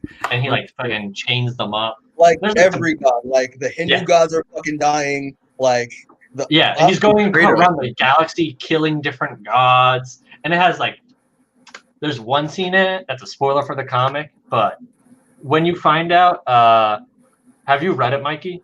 I have, yeah. You know, like the joke god, when you find out what he's the actual god of, is one of the fucking coolest scenes. It's insane. But yeah, so so we're getting Christian Bale's Gore the God Butcher. Obviously, Thor's coming back. We're getting Taika Waititi still directing this one, which is obviously great. Amazing director. We're getting Jane Foster coming back as with Natalie Portman playing Jane Foster again, but she's also going to be Lady Thor with cancer. I wonder if they're going to go with Gore the God Butcher makes Thor feel unworthy. Like Gore was right, gods are worthless. He's unworthy. Jane picks up the hammer. I wonder if they're going with that route because that's what happens in comics. Yeah, I honestly have no idea. But something too I thought was interesting is one it's with Taika, who is, I think he's both directing and writing. Yeah. He said, like in the past, he is coming back. It's as Korg. It's who he said that. So apparently about Korg, he will have a much more important role in this, which I am all for, because Korg is to me such a funny character to do. So again, like I think it's going to be a fun little. It's going to be a funny little romp again. Yeah. Well, it's interesting. Like Taika Waititi makes funny films, but also Gore the God Butcher is like super like grim, dark character. Yeah, but also, have any of you guys seen Jojo Rabbit? I haven't yet, and I really want to see that. It's amazing, and it has lots of funny moments, but it also has lots of serious and dramatic and sad moments. And so I think Taika Waititi can do it. He can do it. I think it was a letdown for me when like Christian Bale was like announced he was going to be in it before we knew who he was playing. I kind of wanted him to be Beta Ray. I love Beta Ray Bill. I want Beta Ray Bill to be in this movie in some way, please. Like, please. They've had so many like things they could have done with Beta Ray Bill, and they just haven't. Like, they could have totally done it in Ragnarok. What if the three Thors for this are Thor, Jane Foster, and fucking Beta Ray Bill? Like, that'd be so cool. I can see some shit like that. Yeah, but I don't know what Henry will have because like Thor has Stormbreaker, so. It's something too. Something too. It's about the casting. Is the Guardians are coming back in it, right? Or they are. Yeah, they're coming back. That could be a way you get Beta Ray Bill, or that's how like Thor's traveling around the galaxy and he finds dead gods. Yeah, we're getting the Asgardians of the galaxy. The Asgardians. So how much is of an impact? Okay, so again, it's called Thor. How much of the Guardians are going to be involved in the plot? I hope. Probably not a little bit. Yeah. Like vice versa with Guardians 3, maybe Thor might leak in just a little bit, just like how they might leak into Thor. Interesting. I might something like that. And then, of course, Tessa Thompson is reprising her role as Valkyrie. Yeah, that's right. That's gonna be fun. I love Tessa Thompson. Do you think that they're going to hook up Valkyrie with Jane Foster? Yes, I want that to happen. That'd be so great. I think that'd be really cool. Yeah. Okay. Here's a theory that I have for this. Do you think that Jane Foster is gonna get cancer due to her exposure to the ether, or no? That's what I'm thinking. I have no idea. I think not enough people watch Thor 2. Because I know I didn't, and I never will. But they referenced Thor 2 in Endgame, so that's because it's one of the Infinity Stones. Okay. All right. Well, so like if it wasn't the Infinity Stone, if it was its own story, people would be like, "What the fuck is this?" Yeah. Well, yeah, Valkyrie is the problem. I say it's that. Agree. That'd be a great combo. I don't know. I mean, I don't know what else. If y'all audience, even for y'all, if you haven't read like the God Butcher, stop read it. It's fucking insane. I also agree with Robert. I did not like Thor until I read that book. I'm not a huge fan of Jason Aaron as a writer. Oh, really? Yeah, not really. My favorite thing he's done outside of God Butcher was obviously Jane Foster Thor. I love Jane Foster Thor a lot. Yeah, a lot of he's writing Avengers now, and I have shown no interest in the Avengers. But have you read like the God Butcher story? No, I'm not. Yeah, that's like hands down like the best thing he's probably written. Okay, I'll check it out. But yeah, any more thoughts on Thor: Love and Thunder? Is there gonna be a love triangle? I'm assuming with this, I'm assuming it'll be a love triangle. Thor, Jane, and Valkyrie. Maybe it's love and thunder. Yeah, so sparks are gonna fly. Yeah, I don't think Thor loves him. It's funny. All right, that one got me. But yeah, I'm excited for Christian Bale. I really am. That casting was like, I'm in for this movie. I'm super interested in how he'll look because Gore kind of looks silly. Okay, people are like, he's gonna have practical. Will they do practical effects for him, or will just be just CGI? I hope they do. I hope so. Yeah. Well, Christian got fat for Vice, so. Yeah, he'll grow tentacles for them. So, just make him a little bit skinnier, give him more Voldemort look, like prosthetic wise, and just have CGI for like the Necro Sword stuff. If not mocap as well, because he's gonna be like, "Hey, Andy Serkis, how do you do this stuff? I want to do it too." If he has experience, it's from mocap from Mowgli. I think he did. Did he do Mowgli? Yeah. He did Mowgli? Yeah. He was freaking. He was. That's right. Yeah. Or the tiger or the panther? I don't remember. I just wanted to. So he has experience. Okay. I have to ask a quick question then, just because I haven't seen Mowgli. Did you feel like Christian Bale gave his all in that too, as he usually does? I can't say. I didn't really watch Mowgli. Okay. I would have to see it again. His parts to have an opinion. Well, I heard Mowgli's not that great. Shit. The only thing is I'm afraid of is him being casted as Gore the God Butcher, just because I always have this hanging feeling that legit serious actors, whenever they get put into a superhero role, that they might just have fun with it. And like in a negative way where they're not trying too much because they're just trying to have fun. And I don't think he was being silly in Dark Knight when it was Batman. No, yeah, that's what I mean. But like it was Christopher Nolan writing it, and it was a very grounded, real party Batman. So with Taika doing the writing, so you think that it's going to be something else? Yeah, like with it being Taika, I'll definitely see Christian Bale doing more of a comedy kind of thing, more or less. Like either Taika's going to play Gore so serious that it's funny, or there might be some humorous parts to Gore itself. And it's just I can see that. Holding Christian back, you mean? Huh? Is that or just like it doesn't like fit the role? Like Gore, like they make the character in something he's not, and Christian Bale is like he's usually a pretty serious guy. He is. Yeah. And I think they'll probably use that to his advantage. Like, you're super serious, be super serious. We'll make it funny. You think he'll be British in this? because he's never British in anything else. People like they have him be British, and then like, was that Christian Bale? We can't tell. True. That's true. I hope he like. I want to say he should have fun with it, but I also don't want to hate the movie because it drags everything down. Yeah. I'm just gonna my final thoughts on this is just like I mean Robert will know what I'm talking about, but like I want that epic scene in God Butcher, that epic scene with like that shit. I want that shit to happen so bad. That was badass. But yeah, for anyone who's read it, it's really good.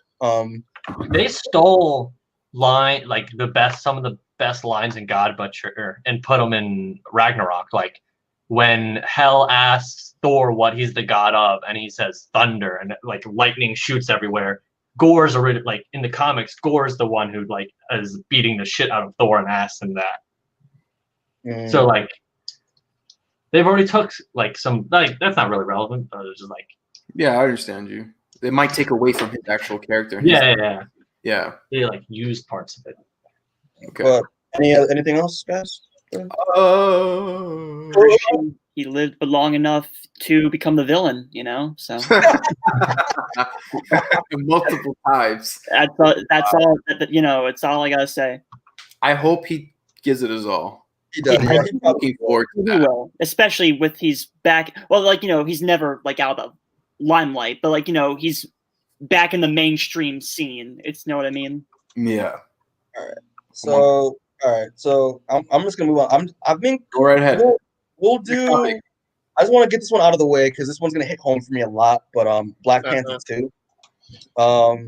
So Feige and Disney officially announced that they're not gonna recast T'Challa, which is the best thing ever. So that's good. I'm curious what they're gonna do. I have theories of what's gonna happen.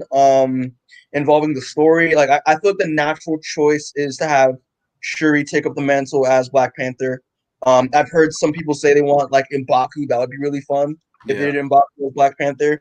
I do not want them to put do not make Killmonger Black Panther. Absolutely not. That man, you cannot justify that. Don't humanize that character, please. Don't do it. Awesome. Even though how much I love Michael B. Jordan and I loved Killmonger, that was a great character, but don't make him Black Panther. Yeah. Please. Bring him back. I have no idea. Yeah. And what Kevin Feige was saying, they want to focus more on, since now that Chadwick's gone and they have to figure out a way to send that character off, but they're going to focus more on the world of Wakanda because we still need to explore some of that. Like I want to see more of like the Acropolis, maybe make T'Challa King of the Dead. That'd be really cool to have it as a way of like a send off.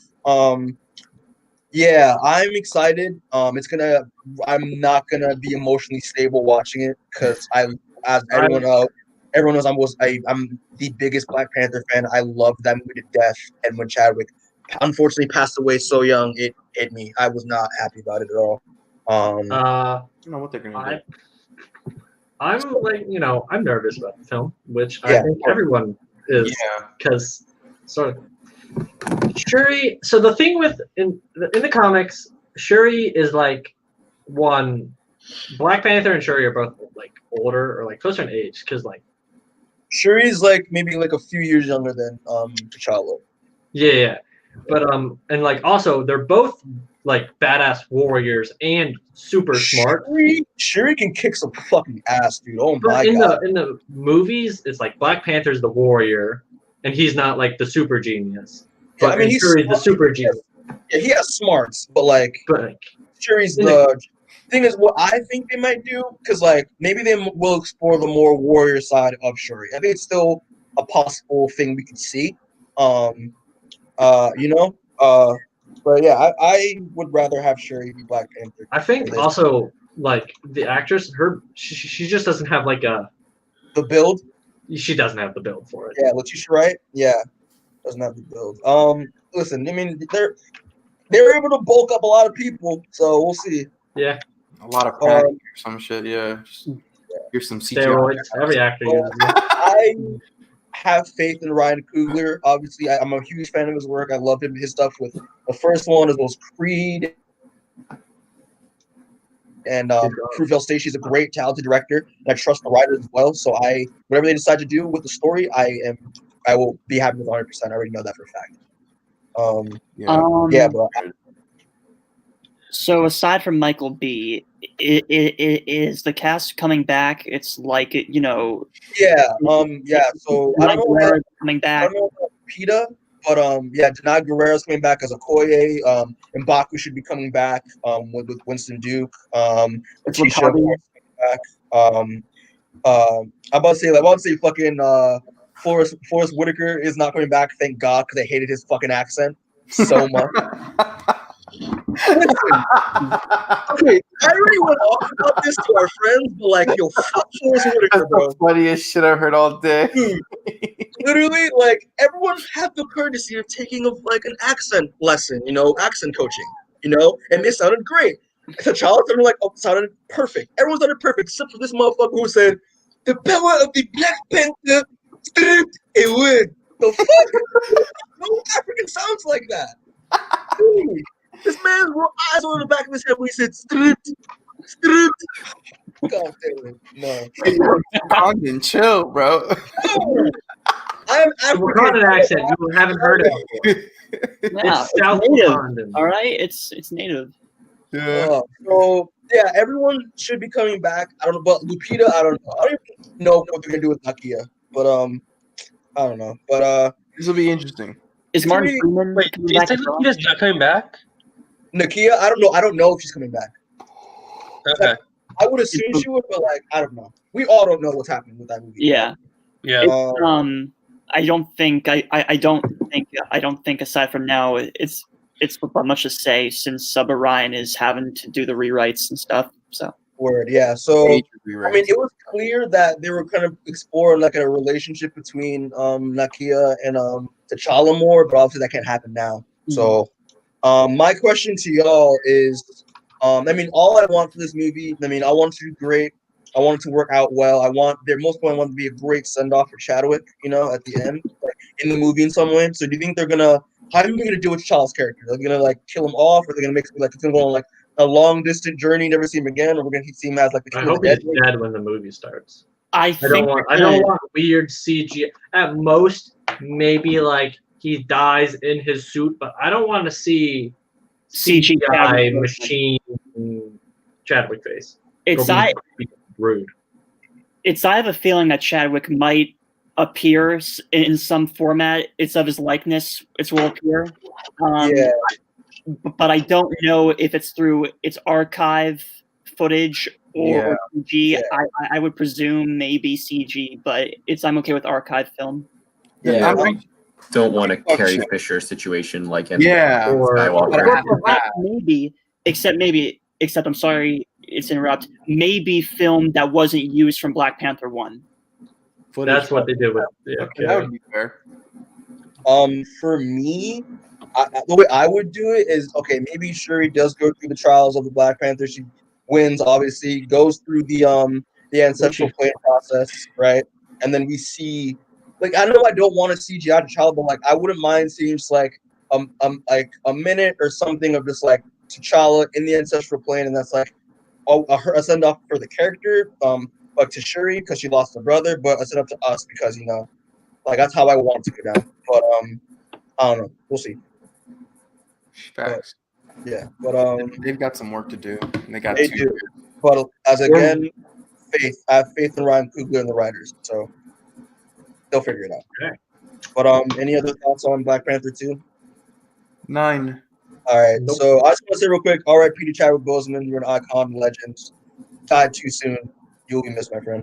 Respect. So what is next? I'm just gonna go with the shows, because there's some shows that I just want to get out the way. So we're gonna start with the She-Hulk show. I'm excited for this. So I think, like he said, it's like a 30-minute thing. It's like a drama. It's a courtroom drama. Is that what he said? Yeah.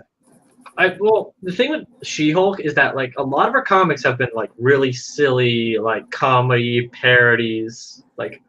Harvey Birdman. Give me Harvey Birdman.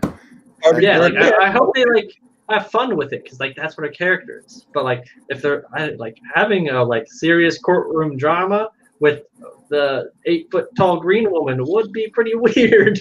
Like I don't think you can make it like it'd just be funny from that premise alone. I mean, they're clearly going to adapt the Charles Soule run of She-Hulk, which is more of her like her lawyer stuff. So I think that's gonna be pretty cool.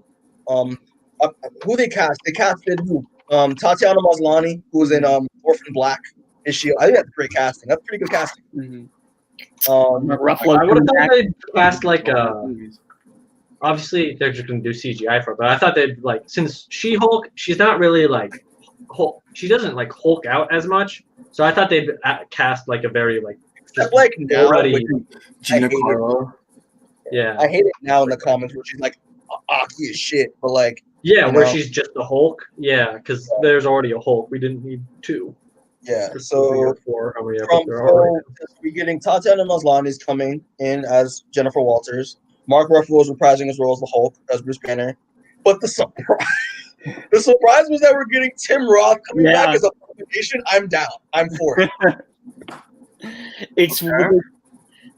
It's another Tarantino actor coming in, and I'm happy with it.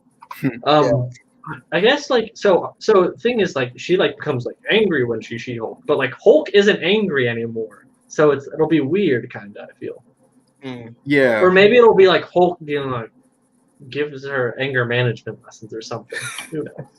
How many episodes is it? I don't know. I don't think it's known. Standard maybe or 8 or 10 maybe. I don't know. It's far out. Yeah, it's too far out. But I'm excited. And also, Feige said that we'll be seeing some surprising Marvel characters. So, I hope Matt Murdock comes. That'd be fun. I hope so too. You kind of have to at this point. Or Foggy Nelson, Karen Page. Who knows? Or so Foggy Nelson. But yeah. Howard the Duck. Howard the Duck. Maybe we'll see her. I want a real surprise. Maybe we'll see her defend some heroes. I would love for her to we just get a surprise Luke Cage. That'd be fun. Give us her being the judge for like superhero fairs, right? Doing things for like Scorpion or the Vulture or any other kind of MCU villains that are still alive that have to face court somehow or some shit. She's their parole officer. Yeah. Give me something crazy where they're kept in line by She-Hulk or something. That'd be interesting. Word. I'm excited for this. I gotta read the Charles Soule run because I heard it's really good. So, yeah. Anyone else want to say anything else about She-Hulk? I just wanted to make a joke about Kingpin getting got by the IRS. Wait a minute. If I was a boy. Does anyone have not seen Daredevil season 3? Yeah, I've seen it. Listen, what if? Sorry, I don't know about Matt. Sorry, I don't want to spoil for Matt. Never mind. You haven't seen it yet? It's been out for forever. I know. I still haven't seen it. Wait, Mikey. But that person in season 3?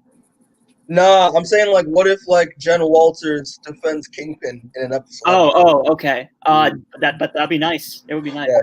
Kingpin doesn't win. Kingpin's in prison again? Honestly, I don't even remember what the fuck happens in season 3. Any more thoughts on She-Hulk? No.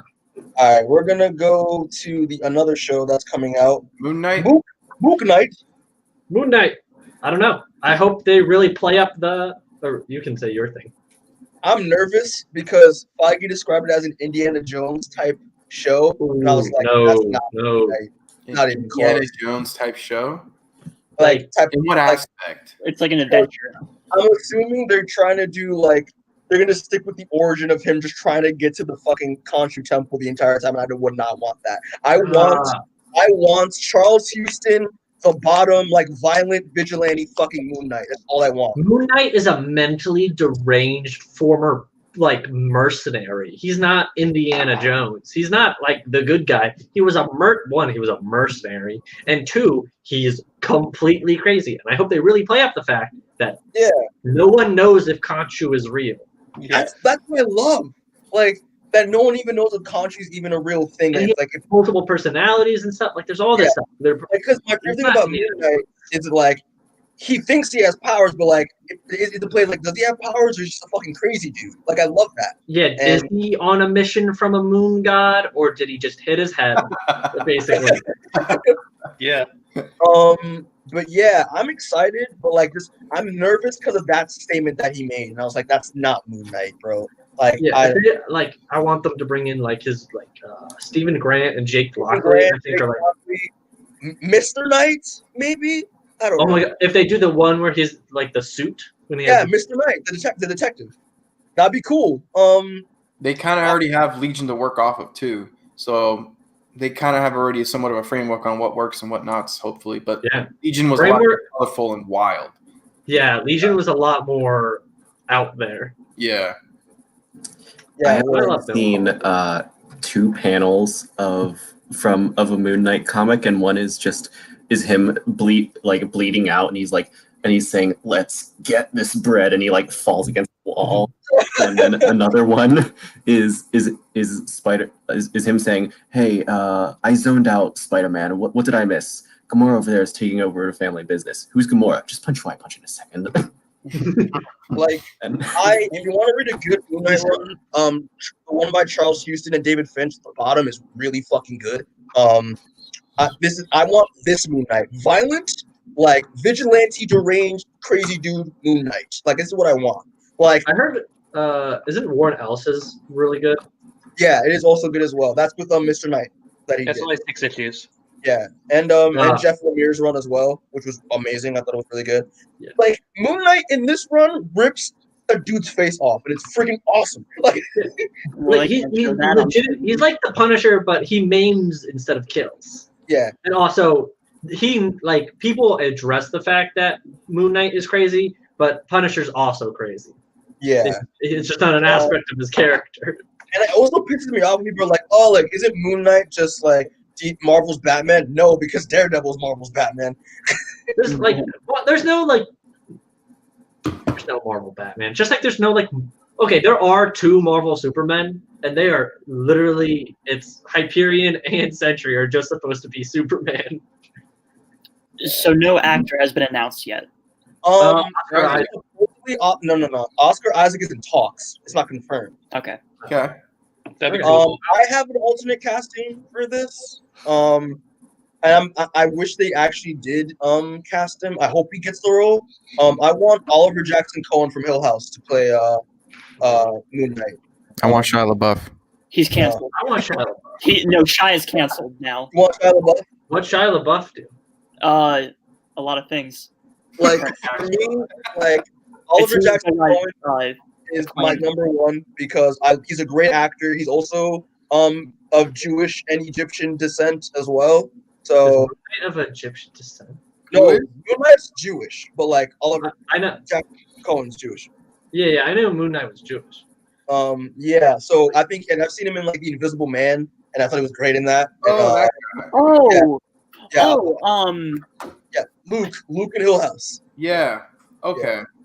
Yeah. I definitely want him to do it. I love. He looks like Mark Spector to me. I don't know why, but he does. Wait, from the from It's the Invisible Man. It's the it's the I forget his name in the movie. Like he's the husband that does who is the Invisible Man. Invisible Man. Yeah. Okay. Okay. Yeah. So he has range as well because of Hill House. So I want him to be Moon Knight. This handsome devil right here. My other pick was actually Daniel Radcliffe. Yes. Daniel Radcliffe. That's wild. That's a good idea. I think hear me out. This motherfucker has a range. Oh man. I'm with Mikey. Daniel Radcliffe. I like that. And then have Elijah Wood be one of his alternate representative personality.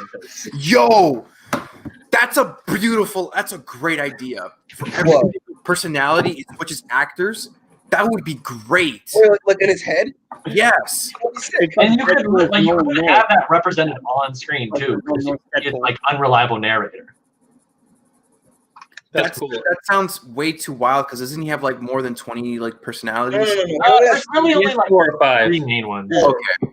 All right. Was it Steve Grant who's the rich billionaire? Jake Lockley was the taxi driver who like gives him street knowledge. Mark Spector, is the main. Yeah, then Moon Knight, and then Mr. Knight.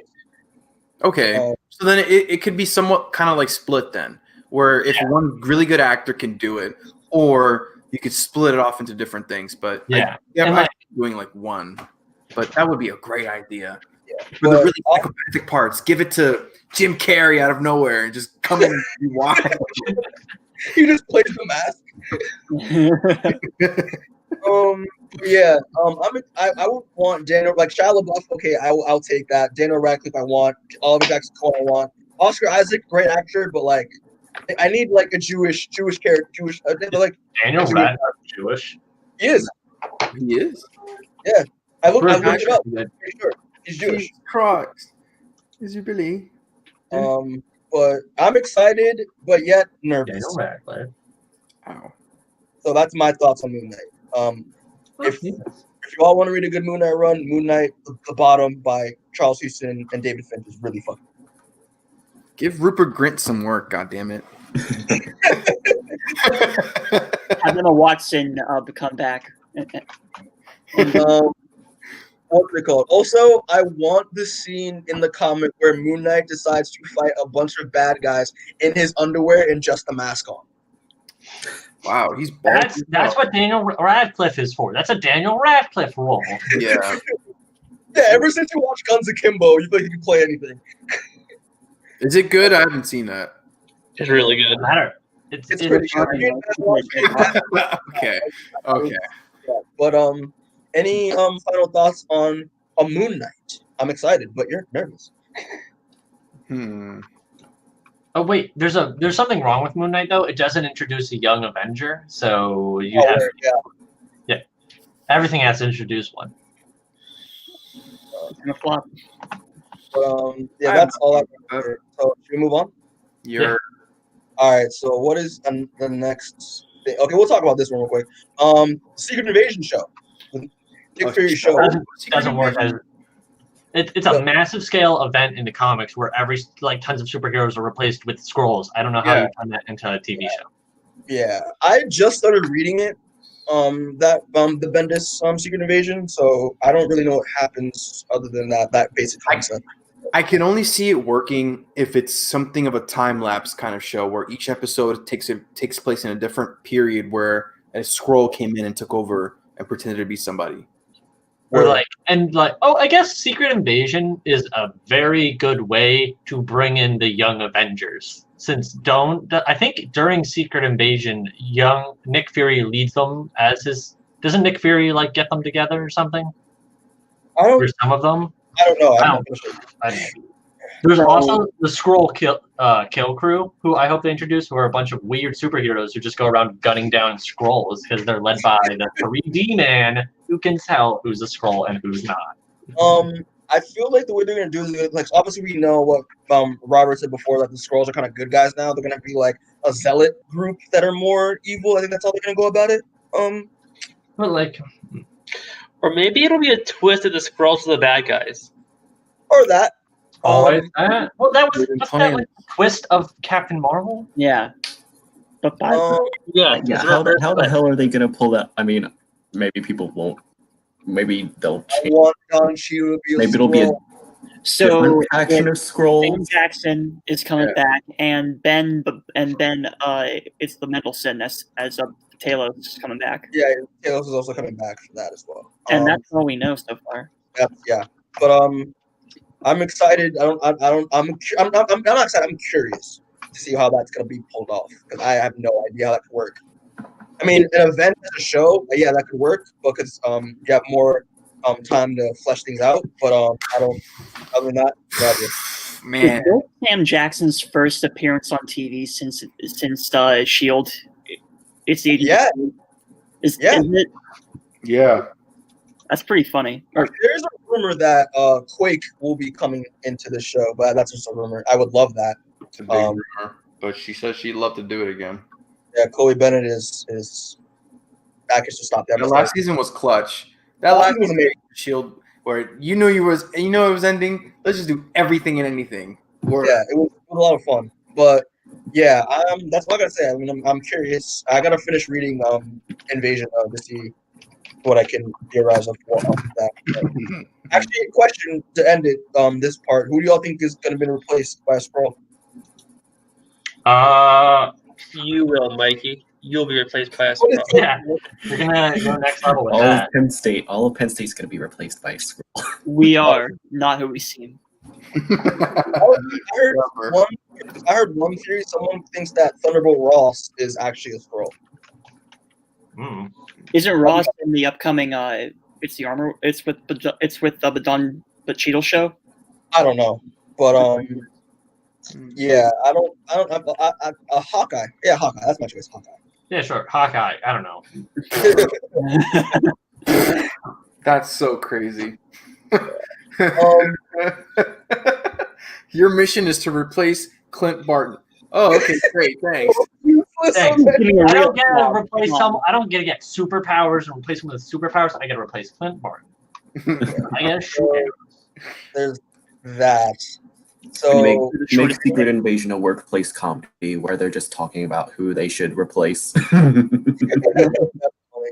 hasn't been many people that are MIA or dead enough to be like, oh, you're a convincing Skrull to be a replicant, basically. It's like, you could be Tony. No, everybody knows he's dead. Can't be Cap, because who knows what his fate is right now. And also, why would you replace an old guy? Right? It's like, for what point? Well, they did in Captain Marvel. It's on the train. Well, yeah. I think in Secret Invasion, they you got to pick important people. Yeah, Cap's kind of out there. Well, you're gonna bring in the Netflix Marvel people and then just turn them out to be Skrulls and just Please don't. No. No. Right. I'm gonna we gotta move on. So move it because I want to talk about Fantastic Four. I want to get there. Let's just blow through everything real quick, just because I think it's funny. The Guardians of the Galaxy holiday special. Yes. Don't care about. Is a thing. Okay, Mike. So I have James on Twitter. I follow him. I don't know if it's up to date on that stuff with James.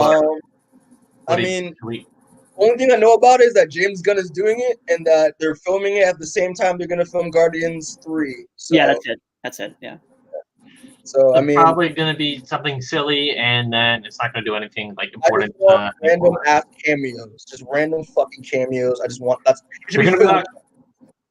going to probably be like, we're on this planet, and they have Christmas proxy thingy, and now we have to. Oh, and they actually have their alien Santa, and we have to replace it. I don't know. That's half the Christmas specials on Earth. Please, for the love of God, do not recreate the Star Wars holiday special. No. Do that. I hope they introduce Life Day, and they also meet Star-Lord's grandpa, and he's in his masturbation chair. Yeah. But then they start singing, and shit goes off the rails. They sing, half the characters speak alien, and there are no subtitles. But no, I don't think it's going to be anything important. It's kind of like the what if. It's the filler. It's just to feel, but James has said on Twitter, it's something that I have tried to do. It's something I have been wanting to do for years, and now with the streaming service, he can put it out.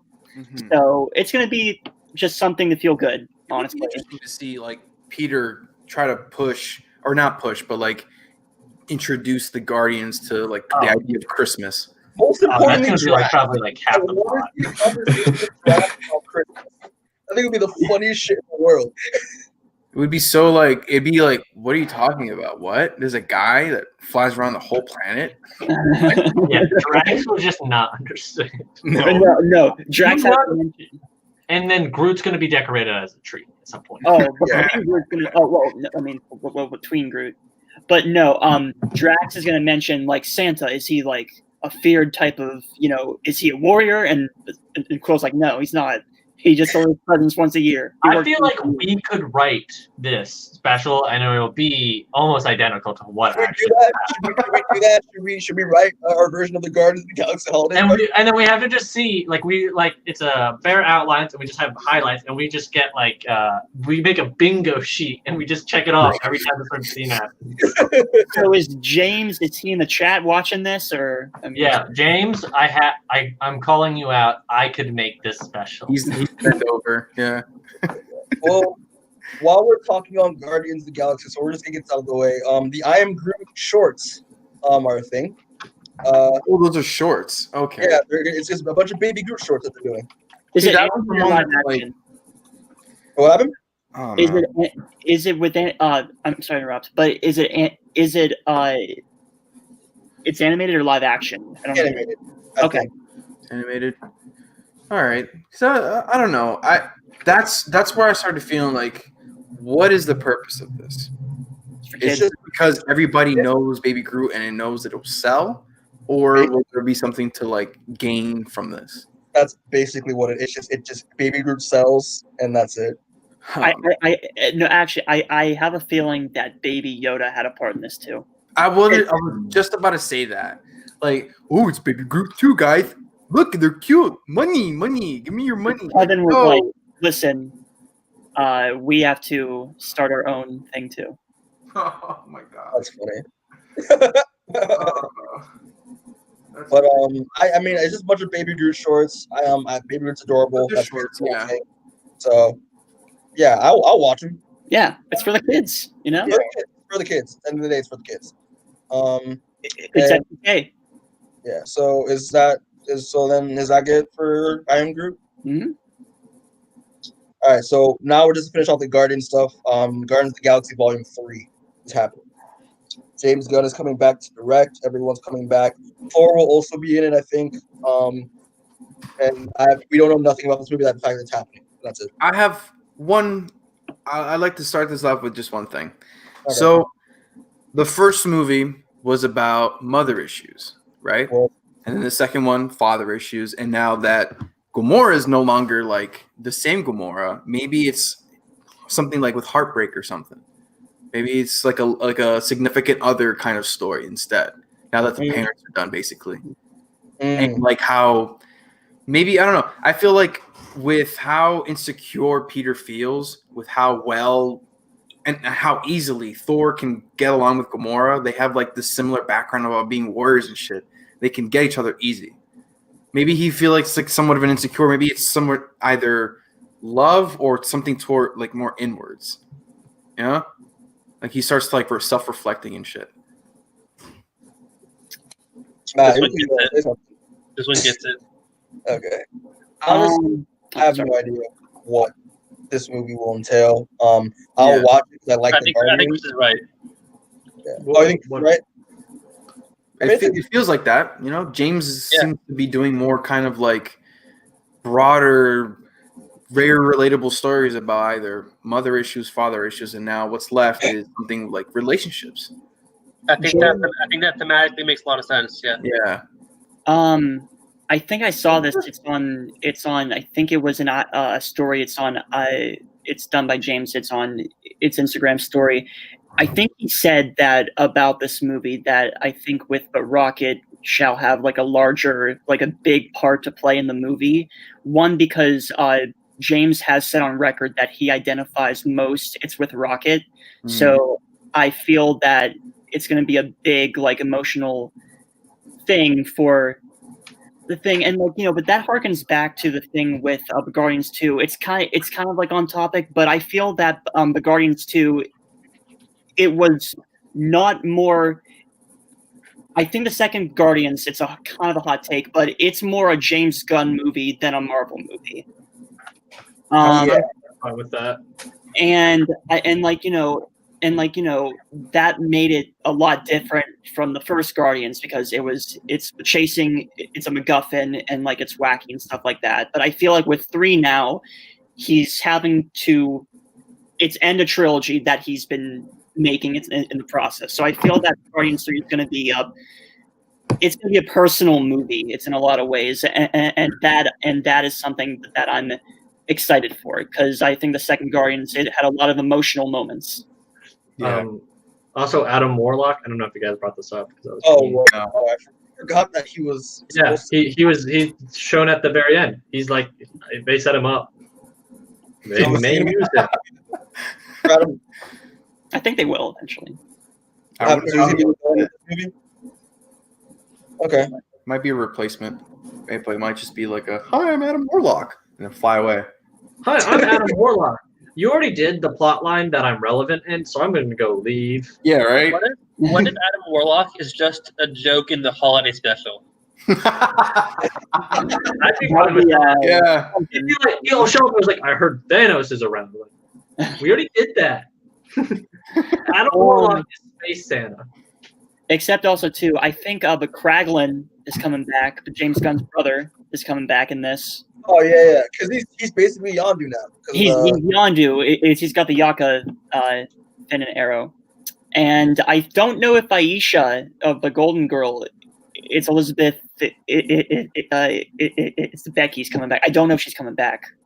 All right. Well, we'll see. Because I have no idea what to think about this movie. I mean, I'm gonna see it. I'm curious to see the villain. I think Adam Warlock would make sense to be a villain because they set him up. But I don't know. Who knows? I don't know. Yeah, Rocket had a lot of good moments in Infinity War and Endgame. I liked his one, but then it's Rocket. So yeah, where else can we see these characters go? Yeah, what else can we get from this? Except also too, I think you know, like you can continue your thing. Well, like I feel like of having to continue that type of thing from Infinity War and Endgame, but Rocket and Thor, will have some moments probably. I assume. What about is alternate universe Gamora alive or whatever? Yeah.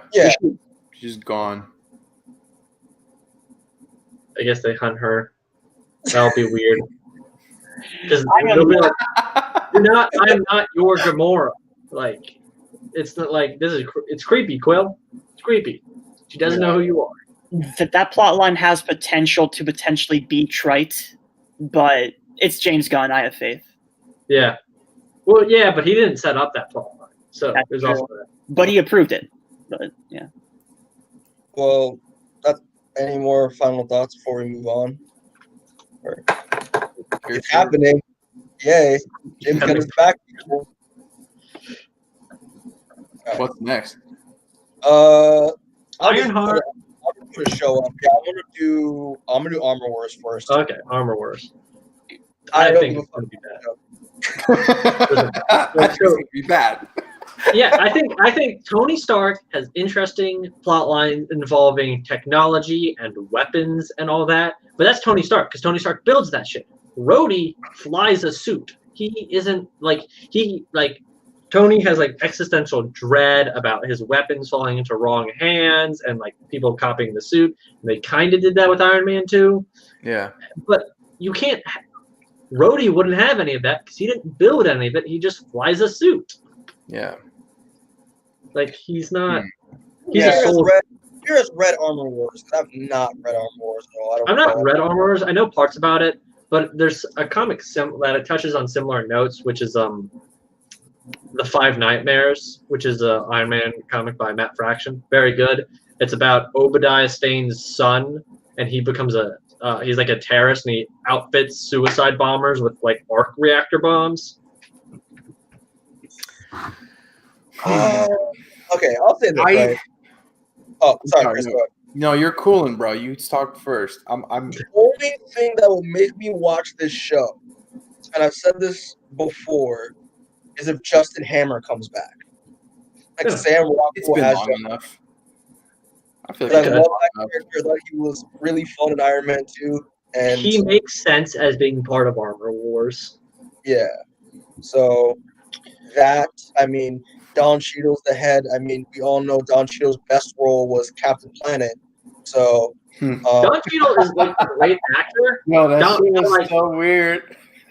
Don Cheadle, I love Don Cheadle, but he's such a non-character in the MCU. Really, most of Tony's supporting cast are like get very little focus. Yeah. So now's his time to shine. Exactly. Yeah, but Now you'll get that push. But like he's been a character for like 12 years. Yeah. Yeah. I'm going to like. Of course, I'm going to at least try to watch it because it's Marvel and I'm a shill. But I couldn't care less about this. I could say that to fill in that part of who's going to build it or who's probably going to repair his suits or whatever. I mean, they did introduce back our friend from Iron Man 3, you know, and he's been like given this kind of like, what's the word? I forgot. Kind of like inkling that he might be just as round as smart as Tony is, and you know, maybe he might Also, he'll make a suit or some shit. I don't think so. I don't know. I'm trying to think of a good way to make this army guy Ironheart his support team too. Like Ironheart. besides Justin Hammer, I can only think of the kid from Iron Man 3 to also come in. Oh, Ironheart. Listen, Ironheart. Oh yeah, and Ironheart. Let's get on to Ironheart. I don't care about that either. All right, Ironheart. I like her. Why though? Like why though? Like I don't like. She's like a Peter Parker character with an Iron Man suit. Fuck, dude, no. I will say it. She's cool. I like her. Say it She again. also has like no relation to Iron Man. Brunella Lafayette, Moon Girl, she exists, and she's better a than lot Iron of people. And Ironheart is just like, hi, I'm Ironheart. I like made a suit, dude. And like I barely interact with Tony. Yeah, MCU has a weird thing with legacy characters because like DC, they're sidekicks, and in MCU in Marvel, it's like kind of half the time people just show up and they're just like, yeah, I'm the new one. I have no relation to the old one. I just like the name. Yeah. Like for me, I just we can all agree that her introduction in the Marvel universe in all different was bad. It was a bad introduction. Yep. It was rushed. Like everything about it was just bad. And then like I respect a sister making her own Iron Man suit. That's cool. But we didn't really like. I feel like when Tony died, they could have just like let the Iron Man mantle alone, but obviously they couldn't because they need to sell books. But yeah, I mean, Iron Man's not even like a great mantle to pick up because it doesn't represent too many. Like Iron Man's life is just full of constant like fuck ups, and I feel like the Iron Man mantle isn't some like perfect thing. It's more like a series of failures, and it's like very much tied to like the burden of Tony. Yeah. Yeah. I mean, I'm just gonna like and I think someone is cast for this as well. Gosh, I'm trying to find out who it is. Is her name like Ant-Man and the Wasp? What? Did we talk about Guantanamo Ant-Man or whatever? Quantumania. I don't think that's the right. Guantanamo Ant-Man and the Wasp go to Guantanamo Bay. Ironheart, Kevin Feige just make a fucking Moon Girl show. Dominic Thorne. We don't want to do the dinosaur. Yeah, Dominic Thorne's playing Ironheart, and that's it. Fuck, I don't give a fuck. I'm sorry, I don't care. I hope Gwyneth Paltrow doesn't show up because I hate her. I think she said after Endgame she was done. Good. She should be done in anything. She's the worst. All right, so now we're done with that shit. Ant-Man and the Wasp, Quantumania. Ant-Man and the Wasp 2, Ant-Man 3, Guantanamo Bay. Guantanamo Bay Electric Boogaloo. movie about Lewis. Guantanamo Bay, the Electric Boogaloo. Yeah. So I have an opinion, but I'll wait till. What is that noise? It's like Kang. Yeah, Kang. It's just like Kang. Yeah. So I didn't really care much about this happen. I mean, I like the first Ant-Man film. The second one is okay. They're very okay films. Yeah, honestly, the only reason why I'm watching is because of Kang. And dude, yeah, the fact that we're getting Kang in an Ant-Man film, that's freaking insane. The fact that we're getting Kang at all is insane. His color scheme is blue, purple, and green. He's so silly looking. And if they make him if they do a Baron Zemo, I'll be super upset because like I want that. I want his square purple bucket hat and his purple face and his green jumpsuit. They're gonna Zemo him. I mean, I'm more excited just because we're getting my boy Jonathan Majors was cast as Kang, and that's actually pretty good casting. I don't actually know much about Kang's personality in the comics. Is he like supposed to be like this? Like, is he like brash? Is he like There's like different versions of Limo too, aren't there? That's true because he and there's the one that makes no sense, Iron Lad. Yeah. Kang is kind of like Eobard Thawne in a way. Like you can kill him as much as you want. There are always other versions of him throughout time. Is he like insane? Like is he crazy like Thawne? No. He just like the comics. No, he's like he's kind of like Doctor Doom. Yeah. In the latest Doctor Doom series, he kept showing up and just talking to Doom and then disappearing. That's kind of what he does. But yeah, I love this actor. He's great in Lovecraft Country. So yeah, even though I kind of wanted him to play Blue Marvel than Kang. Yeah, I can see Blue Marvel's like a middle-aged man. But like Jonathan Majors is Blue Marvel. Sprinkle some Marvel salt has in like some there. gray in his hair. Yeah. Yeah. Sprinkle a little bit in there. Yeah, I could see it. But I want to ask you guys something, or at least I want to mention an observation I've made. I feel like for Ant-Man 1, they introduced Ant-Man and Pym particles in general, so that way you can have Giant Man in Civil War, and you can continue with that. And then in Ant-Man 2, they used it to kind of introduce the idea of the quantum realm, so that way in Endgame it made sense without having to give you a brush up. And I feel like for Ant-Man 3, they're going to just do that to introduce Kang in a way that won't have to be like rushed in any other sort of project. I can see that, like, because no one really is like an Ant-Man. No one's like, God, my favorite part of the MCU is Ant-Man. I'm like, I'll be crushed about this Ant-Man movie. So they just use it to set stuff up. And everyone will be like, funny movie to watch. I can't imagine what it'd be like with Edgar Wright, but it's definitely fun. Peyton Reed's coming back, so don't worry. I don't know. I just hope they don't like. I hope they kind of director. Same director. Oh. Okay. Yeah. I love Paul Rudd as Scott Lang. That's great. Paul Rudd's funny. He's a fun guy. I don't know. They're very. I hope they don't really go too much into the like technical details and like stuff because it makes no sense anytime they explain it. Like just don't. You don't have to explain how Pym particles work because it doesn't make sense. So the whole cast is coming back except one, which I want to talk about. Yeah. The fact that Catherine Newton's playing Cassie? Yeah. I talked about that. It's in the Discord. Which I found very interesting. Brooks, you did not miss Blade yet. We're gonna get to that. Okay. Oh yeah. Forgot about Blade. I'm so sorry. Tons of Blade. But the recasting her, I mean, I guess, but like she looks more like Stature because we're getting Stature. So So I got an answer. Actually, I found out a few days ago as to why she got recast. Well, died. Well, no, it's not a reason. But so the actress who played Cassie, it's an Endgame. It's Emma, but Furman. I follow her. It's on Instagram and Twitter. She said that she found out about a recasting. It's from the announcements. She wasn't told about a recasting, which I found was very interesting. Wow. That's very rude. She said it's on like her story. She found out same as us. I don't know the behind the scenes, but yeah, she found out the same time as us. Which I don't know. That's messed up. It is. What the fuck? But she's in college right now.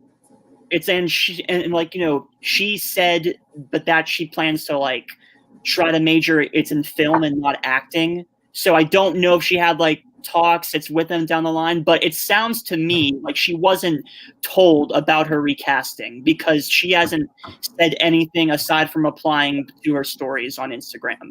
So that to me, it's like it's Hollywood. Sometimes things just don't work out, but if no one told her, that's a really crappy way to go about it. That's really awful. That sucks. It sucks for her too, because like, that was like her big break almost. You know what I mean? Like, yes, she's only in the movie for 2 scenes and like, it's 1 scene of dialogue, but for her, that's like I'm in Endgame. Yeah, well, it's I am in the highest grossing film of all time. It's in a very emotional scene with dialogue. Like, And I'm in a above an extra. Yes, she's a no name, but it's a big thing. And also, it's like sets you up to be in. Yeah, that's like not telling people when they're recast, which happens, I think, kind of too often, is a dick move. It sucks. It really sucks. But Catherine Newton, it's she's a solid actress. It's just I feel bad for Emma, who, you know what I mean. It sucks. This is her. Like, sometimes you need to get recast. Like you're Terrence Howard, and you're a crazy person, and no one wants to work with you. This is her, right? Correct, Emma Furman? Yes. She's tall too. It's scary. Yeah. And then so that's her. Okay. I mean, that sucks for her, man. That's actually one of the worst ways to find out. Yeah. Christ. Wow. She's been liking like a lot of comments about like, oh, like it's it's fantastic as Cassie and stuff like that. Except aside from that, but she's been silent. Catherine Newton. I mean, she has more of the Cassie look, of course. She does. It's the hair color, I guess, but that's movable. The difference with her and Emma is that she's a established actress, and maybe Marvel wanted to not make it on a newbie. It's has more of a name, that's why. Exactly, especially with Emma having to go against the big name actors and actresses. I can't wait. I love Stature in Young Avengers, so I'm excited for that. But yeah, did they ever show Ant-Man as big without the helmet on? It's always with everything on, right? Yeah. That's because having really big flesh is weird looking. Cassie and Ms. Marvel. I guess, but yeah, well, that happened with Jonathan Majors. I'm excited for John. I think he can pull a Kang off pretty well because he's a fantastic actor. So watch Lovecraft Country. Better be blue. He better be blue.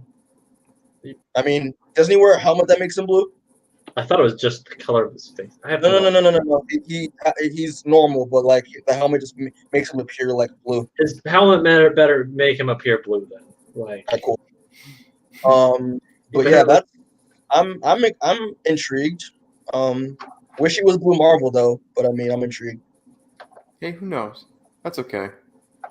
They could literally, it's Kang. They could have him. Oh, also, you probably were thinking this, Mikey. Iron Lad, he sucks. I hope he doesn't show. Iron Lad, yeah, that's the only reason why. And I was gonna say, that gave Matt the biggest smile. I was gonna say, it doesn't make sense. What's going on? I was gonna say while we're doing Guardians, I think that they're gonna introduce Nova in Guardians, like Sam Alexander. But I don't know. Isn't there like a whole thing with like introducing Nova, and there was like whole drama over it, and one like maybe Kevin Feige or something was like people complained about Nova so much I may never include him. Okay, we'll see. I hope if they introduce Nova, it's Dick Ryder. You want Richard Ryder? He's so cool. He ripped Annihilation in half. Nah, Dick Ryder. Young Avengers, come on. Yeah, but Annihilation Wave, the Annihilation's awesome. It is, but Sam Alexander, enough said. All right, moving on. I just put this one real quick, just like a brief conversation, but like Deadpool 3 is happening. I hope it introduces it's going to be weird because it's going to be part of the MCU? Question mark? I'm scared. I'm really scared. I have no idea how it's going to work because if it's part of the MCU, then like they're going to introduce the X-Men through Deadpool. And I'm not gonna lie, I think Deadpool has done better world building for the X-Men than most X-Men movies. Yeah, I'll give it that. I mean, Reynolds and Sable are as well, so that's at least a plus. I hope it's like we get an X-Force style team. I mean, granted, the roster we got at the end of the movie was practically their X-Force, essentially.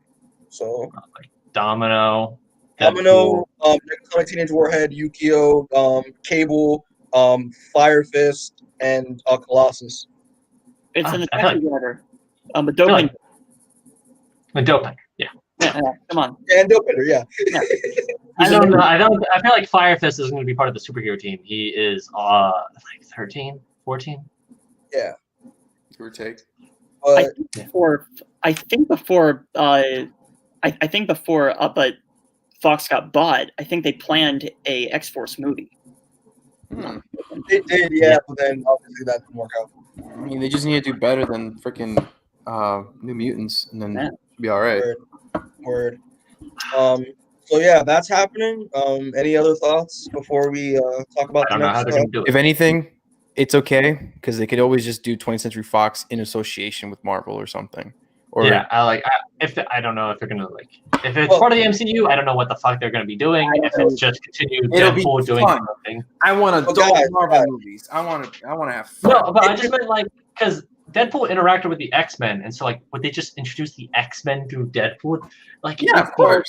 It'll be like the timeline. Don't worry about it, and then that's it. No, the X-Men have always existed. What are you talking about? Don't you remember Wolverine and Endgame? Plus, there's already Doctor Strange. Doctor Strange will be in the background like years before. They go back and they splice every Marvel movie, so Wolverine's in it. Wait, you wanted more? Yeah. You want more?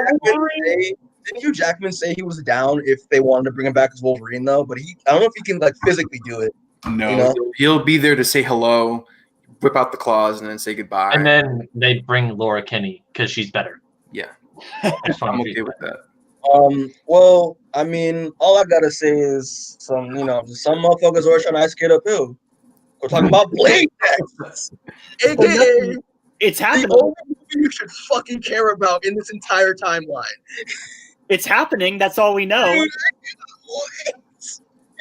oh my god! What I just missed. Well, okay. So for the people that didn't know, we're getting Blade. Mahershala Ali. Oh yeah, Blade. They're currently looking for writers and directors to make this movie. I cannot wait. Blade is the shit. Blade is one of my favorite movies of all time. I love Blade a lot. Blade. Mahershala Ali was my first pick to play Blade if Wesley couldn't come back, and I got him. So yay! I cannot wait. I cannot fucking wait. I can't. Oh god. I am super excited for the first look because tons of fans have made the images of Mahershala dressed up, but I want an official first look, and I can't wait.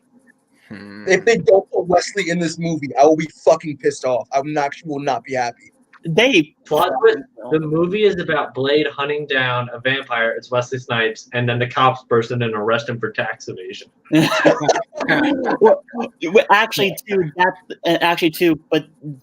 that brings up the question. So Marvel is moving from science fiction to more supernatural stuff with Doctor Strange and everything like that. So now, in a way,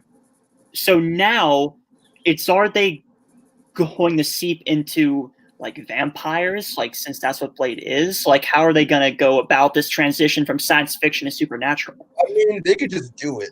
I mean, it's not I don't think people are going to question it. They can just. They already have Thor, and Thor's he's magic, but he's science, but he's magic. And then they have Doctor Strange, who is just straight up magic. Yeah. They introduced that, and Tony didn't even bat an eye. Honestly. So for me, what I want with this, I want Wesley to come back. I want Wesley to be Whistler. Makes sense. Just make him Whistler. But no, wait, Mikey, I'm sorry to interrupt, but I feel like that would have been announced already. It would have, but just do it. Or just put Wesley in the movie. They don't even have a writer or directors yet. I feel like if they did, they're going to keep it under wraps for as long. Exactly. Maybe they might announce it or so, but right now he's off and coming to America too. So it will be a long time before they say, hey, it's Wesley Snipes. Yeah, word. Because releasing a cast before you have anything set down doesn't sound right. It makes me scared because it means they could leave at any moment because they have nothing yet. Then go ahead, man. Dude. I always had faith in you, so yeah, just let it rock, dude. Get that script going. Get in contact with Marvel. Yeah, dude. Tweet them every day, every single day until they relent. Just submit a script. Yeah, let me get a script down, and then we can start talking. Word. But Blade, I'm excited. Like Mahershala, Oscar winner, Mahershala Ali. Cottonmouth. Greatest, best upgrade as Cottonmouth. And they did him dirty as Cottonmouth in Luke Cage. Dude, I just want to see what this fucking costume will look like. I didn't see all that shit. Like, oh my god. He's gonna have a black shirt and a black jacket and like swords. I did it for it. Don't forget the sunglasses and the nice and hair. sunglasses. And I don't know. Well, that's Blade. That's it. He has a very regular costume. Word. Blade. I'm done. I'm also we need like amazing one-liners because the first movie has amazing one-liners. Like, so that needs to happen for Blade to officially work. What the fuck, are you crazy? You out of your damn mind? Yeah. Some motherfuckers work on ice skate uphill. Come on now. Come on, fam. But yeah, Blade happening. Who I would want Jordan Peele to direct this? I don't know how experimental, but Marvel can get, you know? Yeah. But like Jordan Peele, if you're watching, Jordan Peele is very funny, so get on that shit. But like I feel like he's a convenient choice. Yeah. Like he might also I don't know. He's too busy making every black horror movie and producing every black horror movie. Yeah. Exactly. So also another thing I'd say, I don't want Deacon Frost to be the villain, or like, because Blade only has 2 characters in his rogue gallery, Deacon Frost and Dracula. Do something different. And Morbius. Morbius, but Morpheus is a vampire. We are getting a Morbius movie, and it's canon in the MCU since we saw Michael Keaton. So maybe we'll see them either join forces or fight. Maybe Morpheus might give rise to Blade or some shit. Yeah, if it also makes me nervous because I'm thinking if they put Morbius in the movie, they'll do the comic book version of Blade where like he wasn't like he didn't have the powers of like a vampire. He just had like supernatural awareness, and I hated that until Morpheus bit him. Then he officially became a daywalker. So make him a daywalker out the gate, like full on vampire powers, no weaknesses. Don't do that dumb shit with Morbius. And it gets me more excited because maybe since we're getting more vampires, we're gonna get the Night Stalkers because that's really a cool team with Hannibal King and Blade and stuff like that. I think, and I've talked about this with Matt before, since we're getting Blade and we're getting Moon Knight and we're getting Doctor Strange, Ghost Rider, and Ghost. We don't know about Ghost Rider, but hopefully we might hopefully. Please get the Midnight Suns because that would be sick. Like Midnight Suns would be dope. You know, that's a good direction to go around with Marvel TV is do the Midnight Suns. It's a dope ass name, bro. Oh my god. Word. Like hey. Surprise cameo appearance. Just like that. See, Matt's confirmed for Wonder Man. There you go. Oh word. But word. So. And just do other villains that are like there are other vampires in mythology that you can use that are pretty cool. So they're gonna introduce Alucard, and then Blade is gonna write Alucard on a dining plate and put it up to a mirror and be like, "Alucard is Dracula." Oh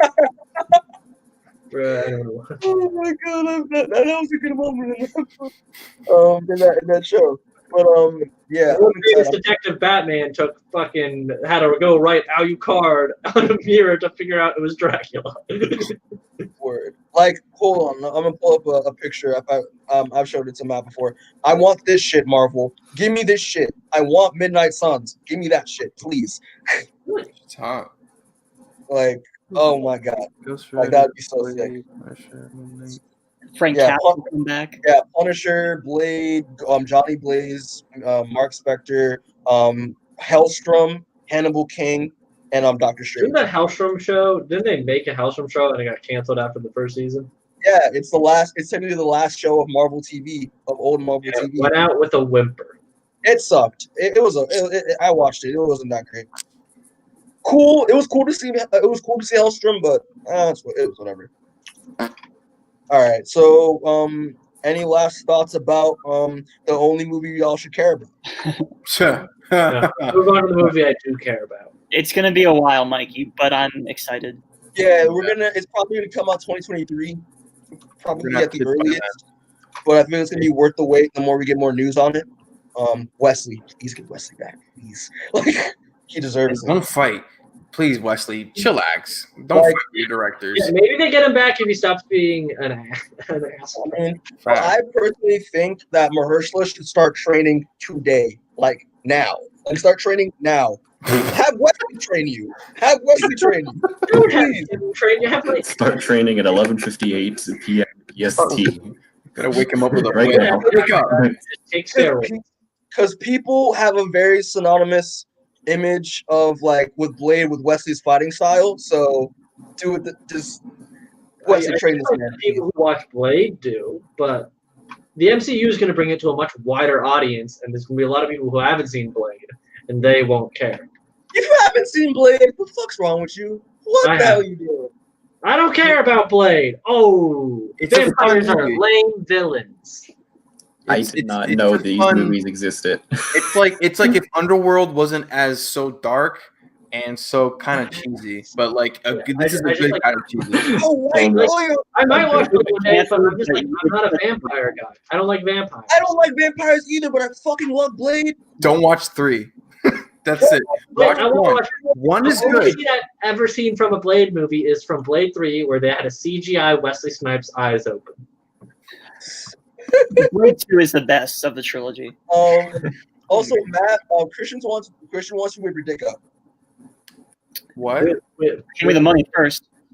Yeah. No. It's only for Matt. Like Chris is sick. Like, all right, Chris. No, I think I'm not gonna go for that one tonight. I think we'll get banned from YouTube. Word. Yeah. So no more stuff on Blade. So we're on our final thing, which is clearly Fantastic Four. Better be amazing, or I'll hate everyone. All we know is that it's happening, and that John Watts, who does Spider-Man, is directing it, and that's it. What the hell are they gonna do? I don't know if he'll do a good job, but I hope he does. I don't want them to do Doctor Doom until like another movie. No. I agree. I don't think Doctor Doom is like. I don't know if I want him to be the villain. I think they should introduce the concept of Doctor Doom. Yeah. Because he's just Reed Richards' rival, so it's not like hard to introduce. Have him be like a reoccurring character popping up here and there. He'll give you 10 cents. He'll give you 10 cents, man. Because also Doom's accident has they could have normal Doom because his accident has nothing to do with the Fantastic Four, right? That is true. But also, where would you like them? Well, no, it's kind of significant that Reed told him to. It doesn't have to do with their origins. No. Yeah. So you can have the Fantastic Four, and then Doom can get deformed after they've already been the Fantastic Four. Word. Also, just to go off Mr. Brooks, yeah, I'm most tired of Blade fighting vampires. I want to fight some Lovecraftian monsters. That'll be pretty cool. Well, you can't fight Lovecraftian monsters. That's their whole thing. But I'm intrigued. I mean, I'm excited. I mean, hopefully it'll be good because I'm tired of seeing bad Fantastic Four films. You're tired of seeing Fantastic Four films. How would you all want the Fantastic Four to be introduced, though? Because I've heard some so many theories and rumors. Yeah. Like a 60s team. I don't want that. 60s. I don't want that. I think modern day would be fun. Yeah, I think modern day. Just do modern day out the gate. I'm gonna be honest. I tried to watch the first one, I watched one of them. I started watching one of them, one of the Fantastic Fours. As long as you didn't watch Fan Four Stick, you can know which one is which by if Johnny Storm is Michael B. Jordan or if he's Chris Evans. I literally have no memory. It's either he's black or white. I sat down to watch it. No. The thing was, I think I was going in for some dentist stuff, and then it was just on in the back. Yeah, they put me on the. It was probably the original. And it was playing, and I saw the title, I saw the credits, and I remember nothing. No, here's the thing though. First two Fantastic the Four movies are guilty pleasure movies. Yeah. They are. I'm not gonna lie, they are. The first one, the second one, Cloud Galactus. Besides Cloud Galactus, come on, you can't tell me basically Super Skrull but Human Torch wasn't awesome though. Come Or on. like switching their powers or whatever. And Yeah. yeah. I like that was gimmicky and that was kind of funny. It's like, oh, you're turn your brain off, and then it's a great time. You know. Yeah, I don't. I'm just gonna say what I said before. I don't want them to do Doom. I'd rather them have to start with like Mole Man first, and then work your way up. Yeah, they have time to go. Namor. Yeah, but how? Namor. No, Namor is so Namor. It's have the first movie be, of course, showing how they came to be. You know, focus on the dynamic. I think the family, like you mean actual family, yeah. Yeah. What if they start? No, I guess I love Franklin and Valeria Richards. So I'd be I'd love for them to be in it, but you can't, like, you just, like, no, can't. No. But if they somehow did it and it was good, I'd be happy because they're great characters. The world isn't ready for Franklin Richards yet. The world isn't ready for grown-up Franklin Richards having Galactus as his herald in one of the coolest moments in the comic. That was amazing. It would break the movie. It would But break. I would say start young. Just do modern day. Don't do the 60s and them in the quantum realm. I feel like it takes away from Cap being the only man at a time. And well, I feel like if they had them disappear, they would have had them disappear to the negative zone, if anything. Yeah. Yeah. I would rather, and I would also have them do the Ultimate Universe route with how they get their powers, do the cosmic ray stuff. What's the Ultimate Universe one? Negative zone stuff. That'd be make it easier. Even though I would love to see an Nihilus, but what's your casting then? Favorite picks, people? Come on. Wait, casting? Casting. I mean, everyone's gonna say like I'm gonna go with as what everyone says, like John Krasinski, Emily Blunt, Zac Efron, Michael Chiklis back as the Thing to voice the Thing. Zac Efron? No. Yes. Zac Efron as a Human Torch? Yeah, he can. Have you seen him in Neighbors? He practically plays Johnny Storm in Neighbors. I want. I don't want Zac to come back. Listen, are you saying? I'm sorry to interrupt. Are you saying no to Zac Efron just because of High School Musical? I've never seen High School Musical. Okay, then explain to me why no Zac. I don't know. I just don't. I've never seen anything and been like, oh, I'm glad Zac Efron. Fair enough. I don't know. I don't know who I'd have, but I just don't want Zac Efron. I mean, I would love Michael Chiklis to come back as the Thing, though, to voice the Thing. I agree. Wait, just the voice? Just the voice. Don't just do the voice. Oh my. Have the Thing be CGI, but have him do the voice. Oh, so no mocap at all, just voice acting? I feel like the Thing doesn't lend himself to mocap. He's not very expressive. He doesn't have lips. He doesn't, what does he do? It's clobbering time, you know? Well, that's the thing. He just has this clobbering time. Like, he doesn't have. I could see that, like, his arc somewhat in the first to second movie. I feel like they could be done again, if not better. Like the whole like I'm a monster, nobody can love me, kind of like oh yeah, and he fight the Hulk, which will be amazing. If he fights the Hulk, I'd like that. I want that. Yeah. I mean, it would have to be like Bruce, like having like a relapse or something, and he just like becomes more Hulkish than Bruce. Yeah, and then just box you in center. Well, also, I hate Bruce Hulk in the Endgame. A lot of people do. That's because he's not interested. Like the interesting, like the Hulk is an interesting character because it's like the child Hulk who's like the anger and repression and rage of Bruce Banner. Yeah. With Bruce Banner, but now it's just Bruce Banner, but he's big and green. It's people are mad but that was glossed over. It's in the 5-year time jump, and no any of that character progression. Same with Thor becoming fat. Like we missed out on character arcs. Well, 5 years. Which is what but I watch things for character arcs. Yeah, I know. It's the journey that counts. Yeah. Okay. I can see that.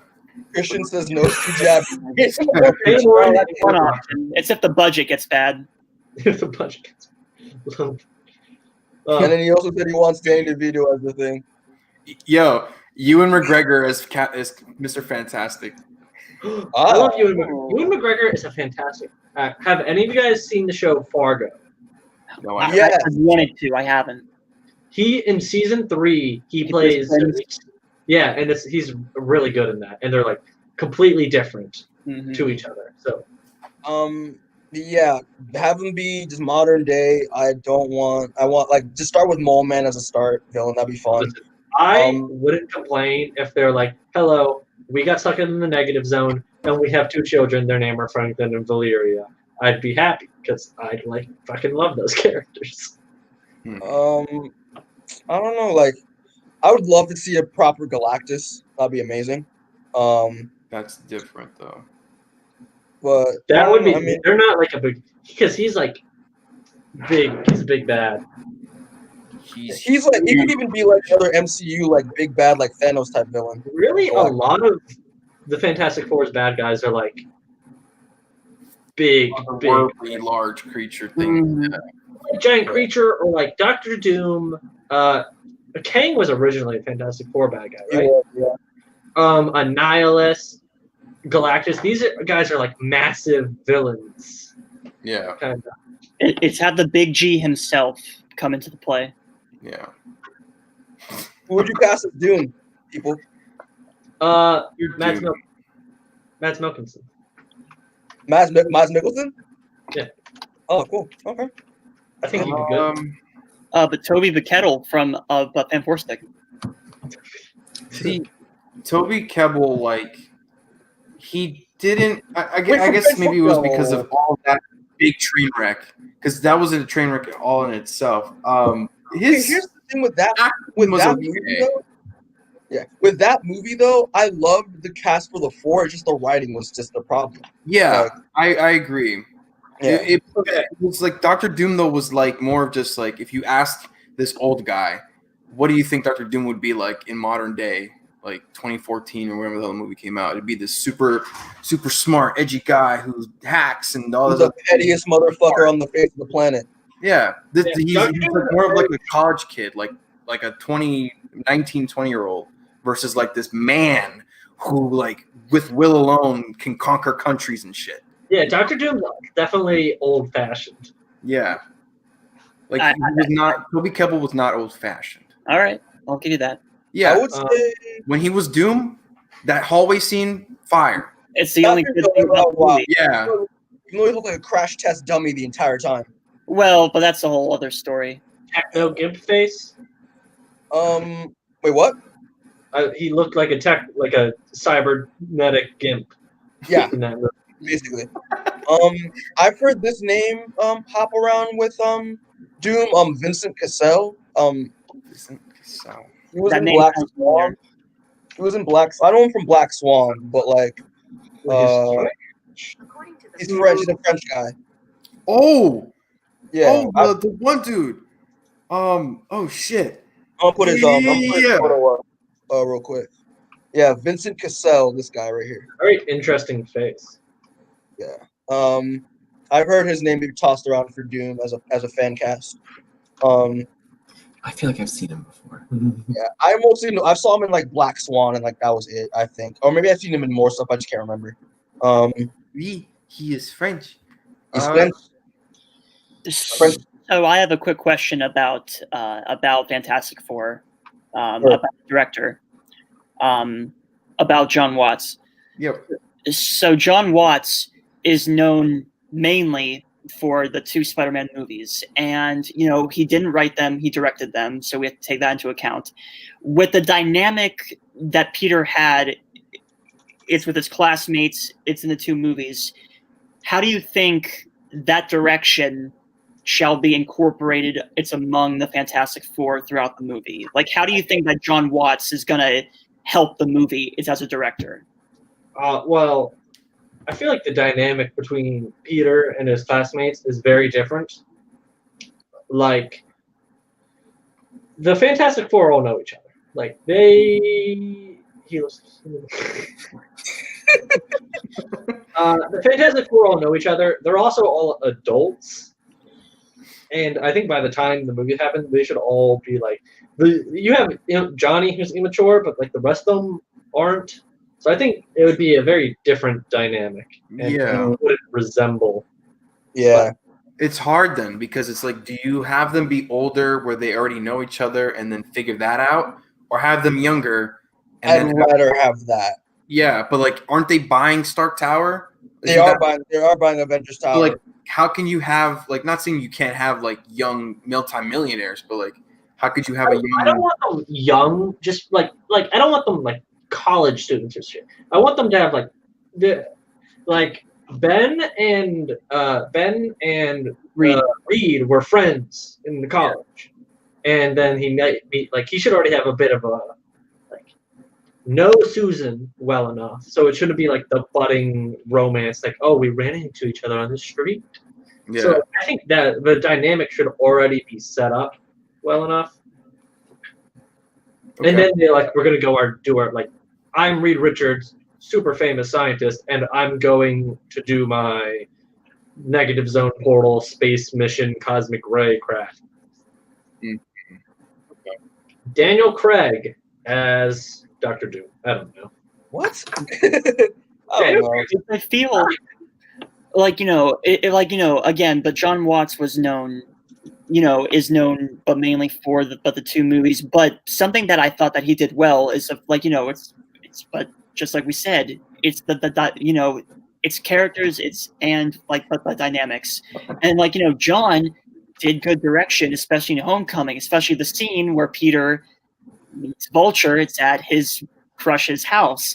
That whole scene, it's in the car ride, isn't intense. It's totally different from the rest of the movie. Same with Far From Home too, about his dynamic with Mysterio of it's like an uncle a nephew type of thing. And then completely flipping the script is when Mysterio has his big villain the monologue and making things turn on their head. Yeah. Yes, it may have to do a bit more. It's with the writing, but how those scenes were shot and presented, that made the audience feel something different from the rest of the movie. So I feel like with the Fantastic Four, depending on how they do it, if we're young and don't know each other, or older and already do, I feel like it's with a competent, John made the characters it's in those two movies interesting and likable. So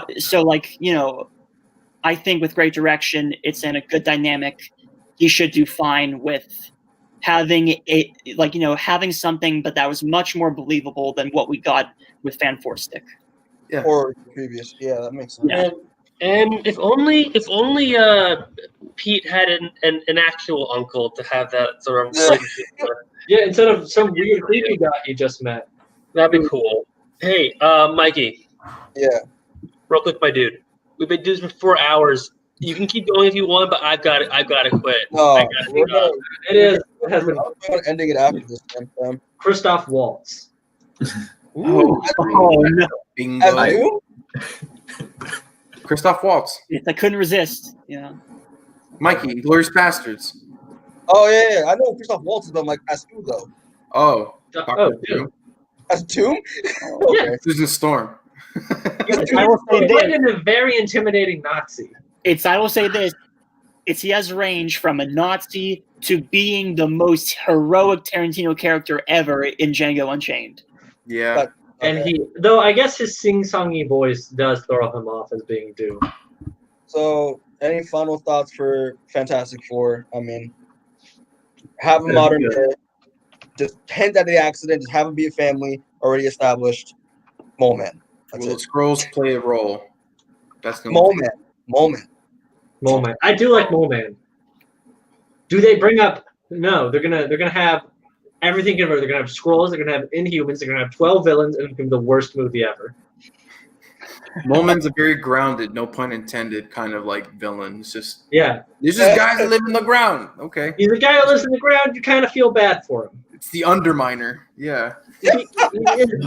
Underminer. Well, also because the Incredibles are just the Fantastic Four. Basically. All right. So That's it, guys. We did it. We did all the movies and TV shows. Everything. It's over. My first one of these. 4 Matt, hours. you look like somebody's like torturing you. I know. Like I've been looking at Matt the entire time, being like, "Yo, They- he'll be Every sick." time I looked at Matt, I got more energy to continue. So tired. No, I was let's go sleeping for before another. this. I was in bed. I was asleep. Mikey called me and woke me up. Yeah, I know how to get another hour out of this. The X-Men. Oh my god. I'll leave. That's I'm another leaving. Y'all can talk about it. Y'all can talk about it. Listen, I would love to.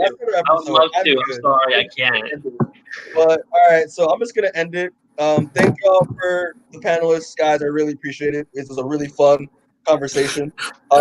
Shout out to Rose, new member of the club, doing a podcast for the first time. We appreciate it. For 4 hours.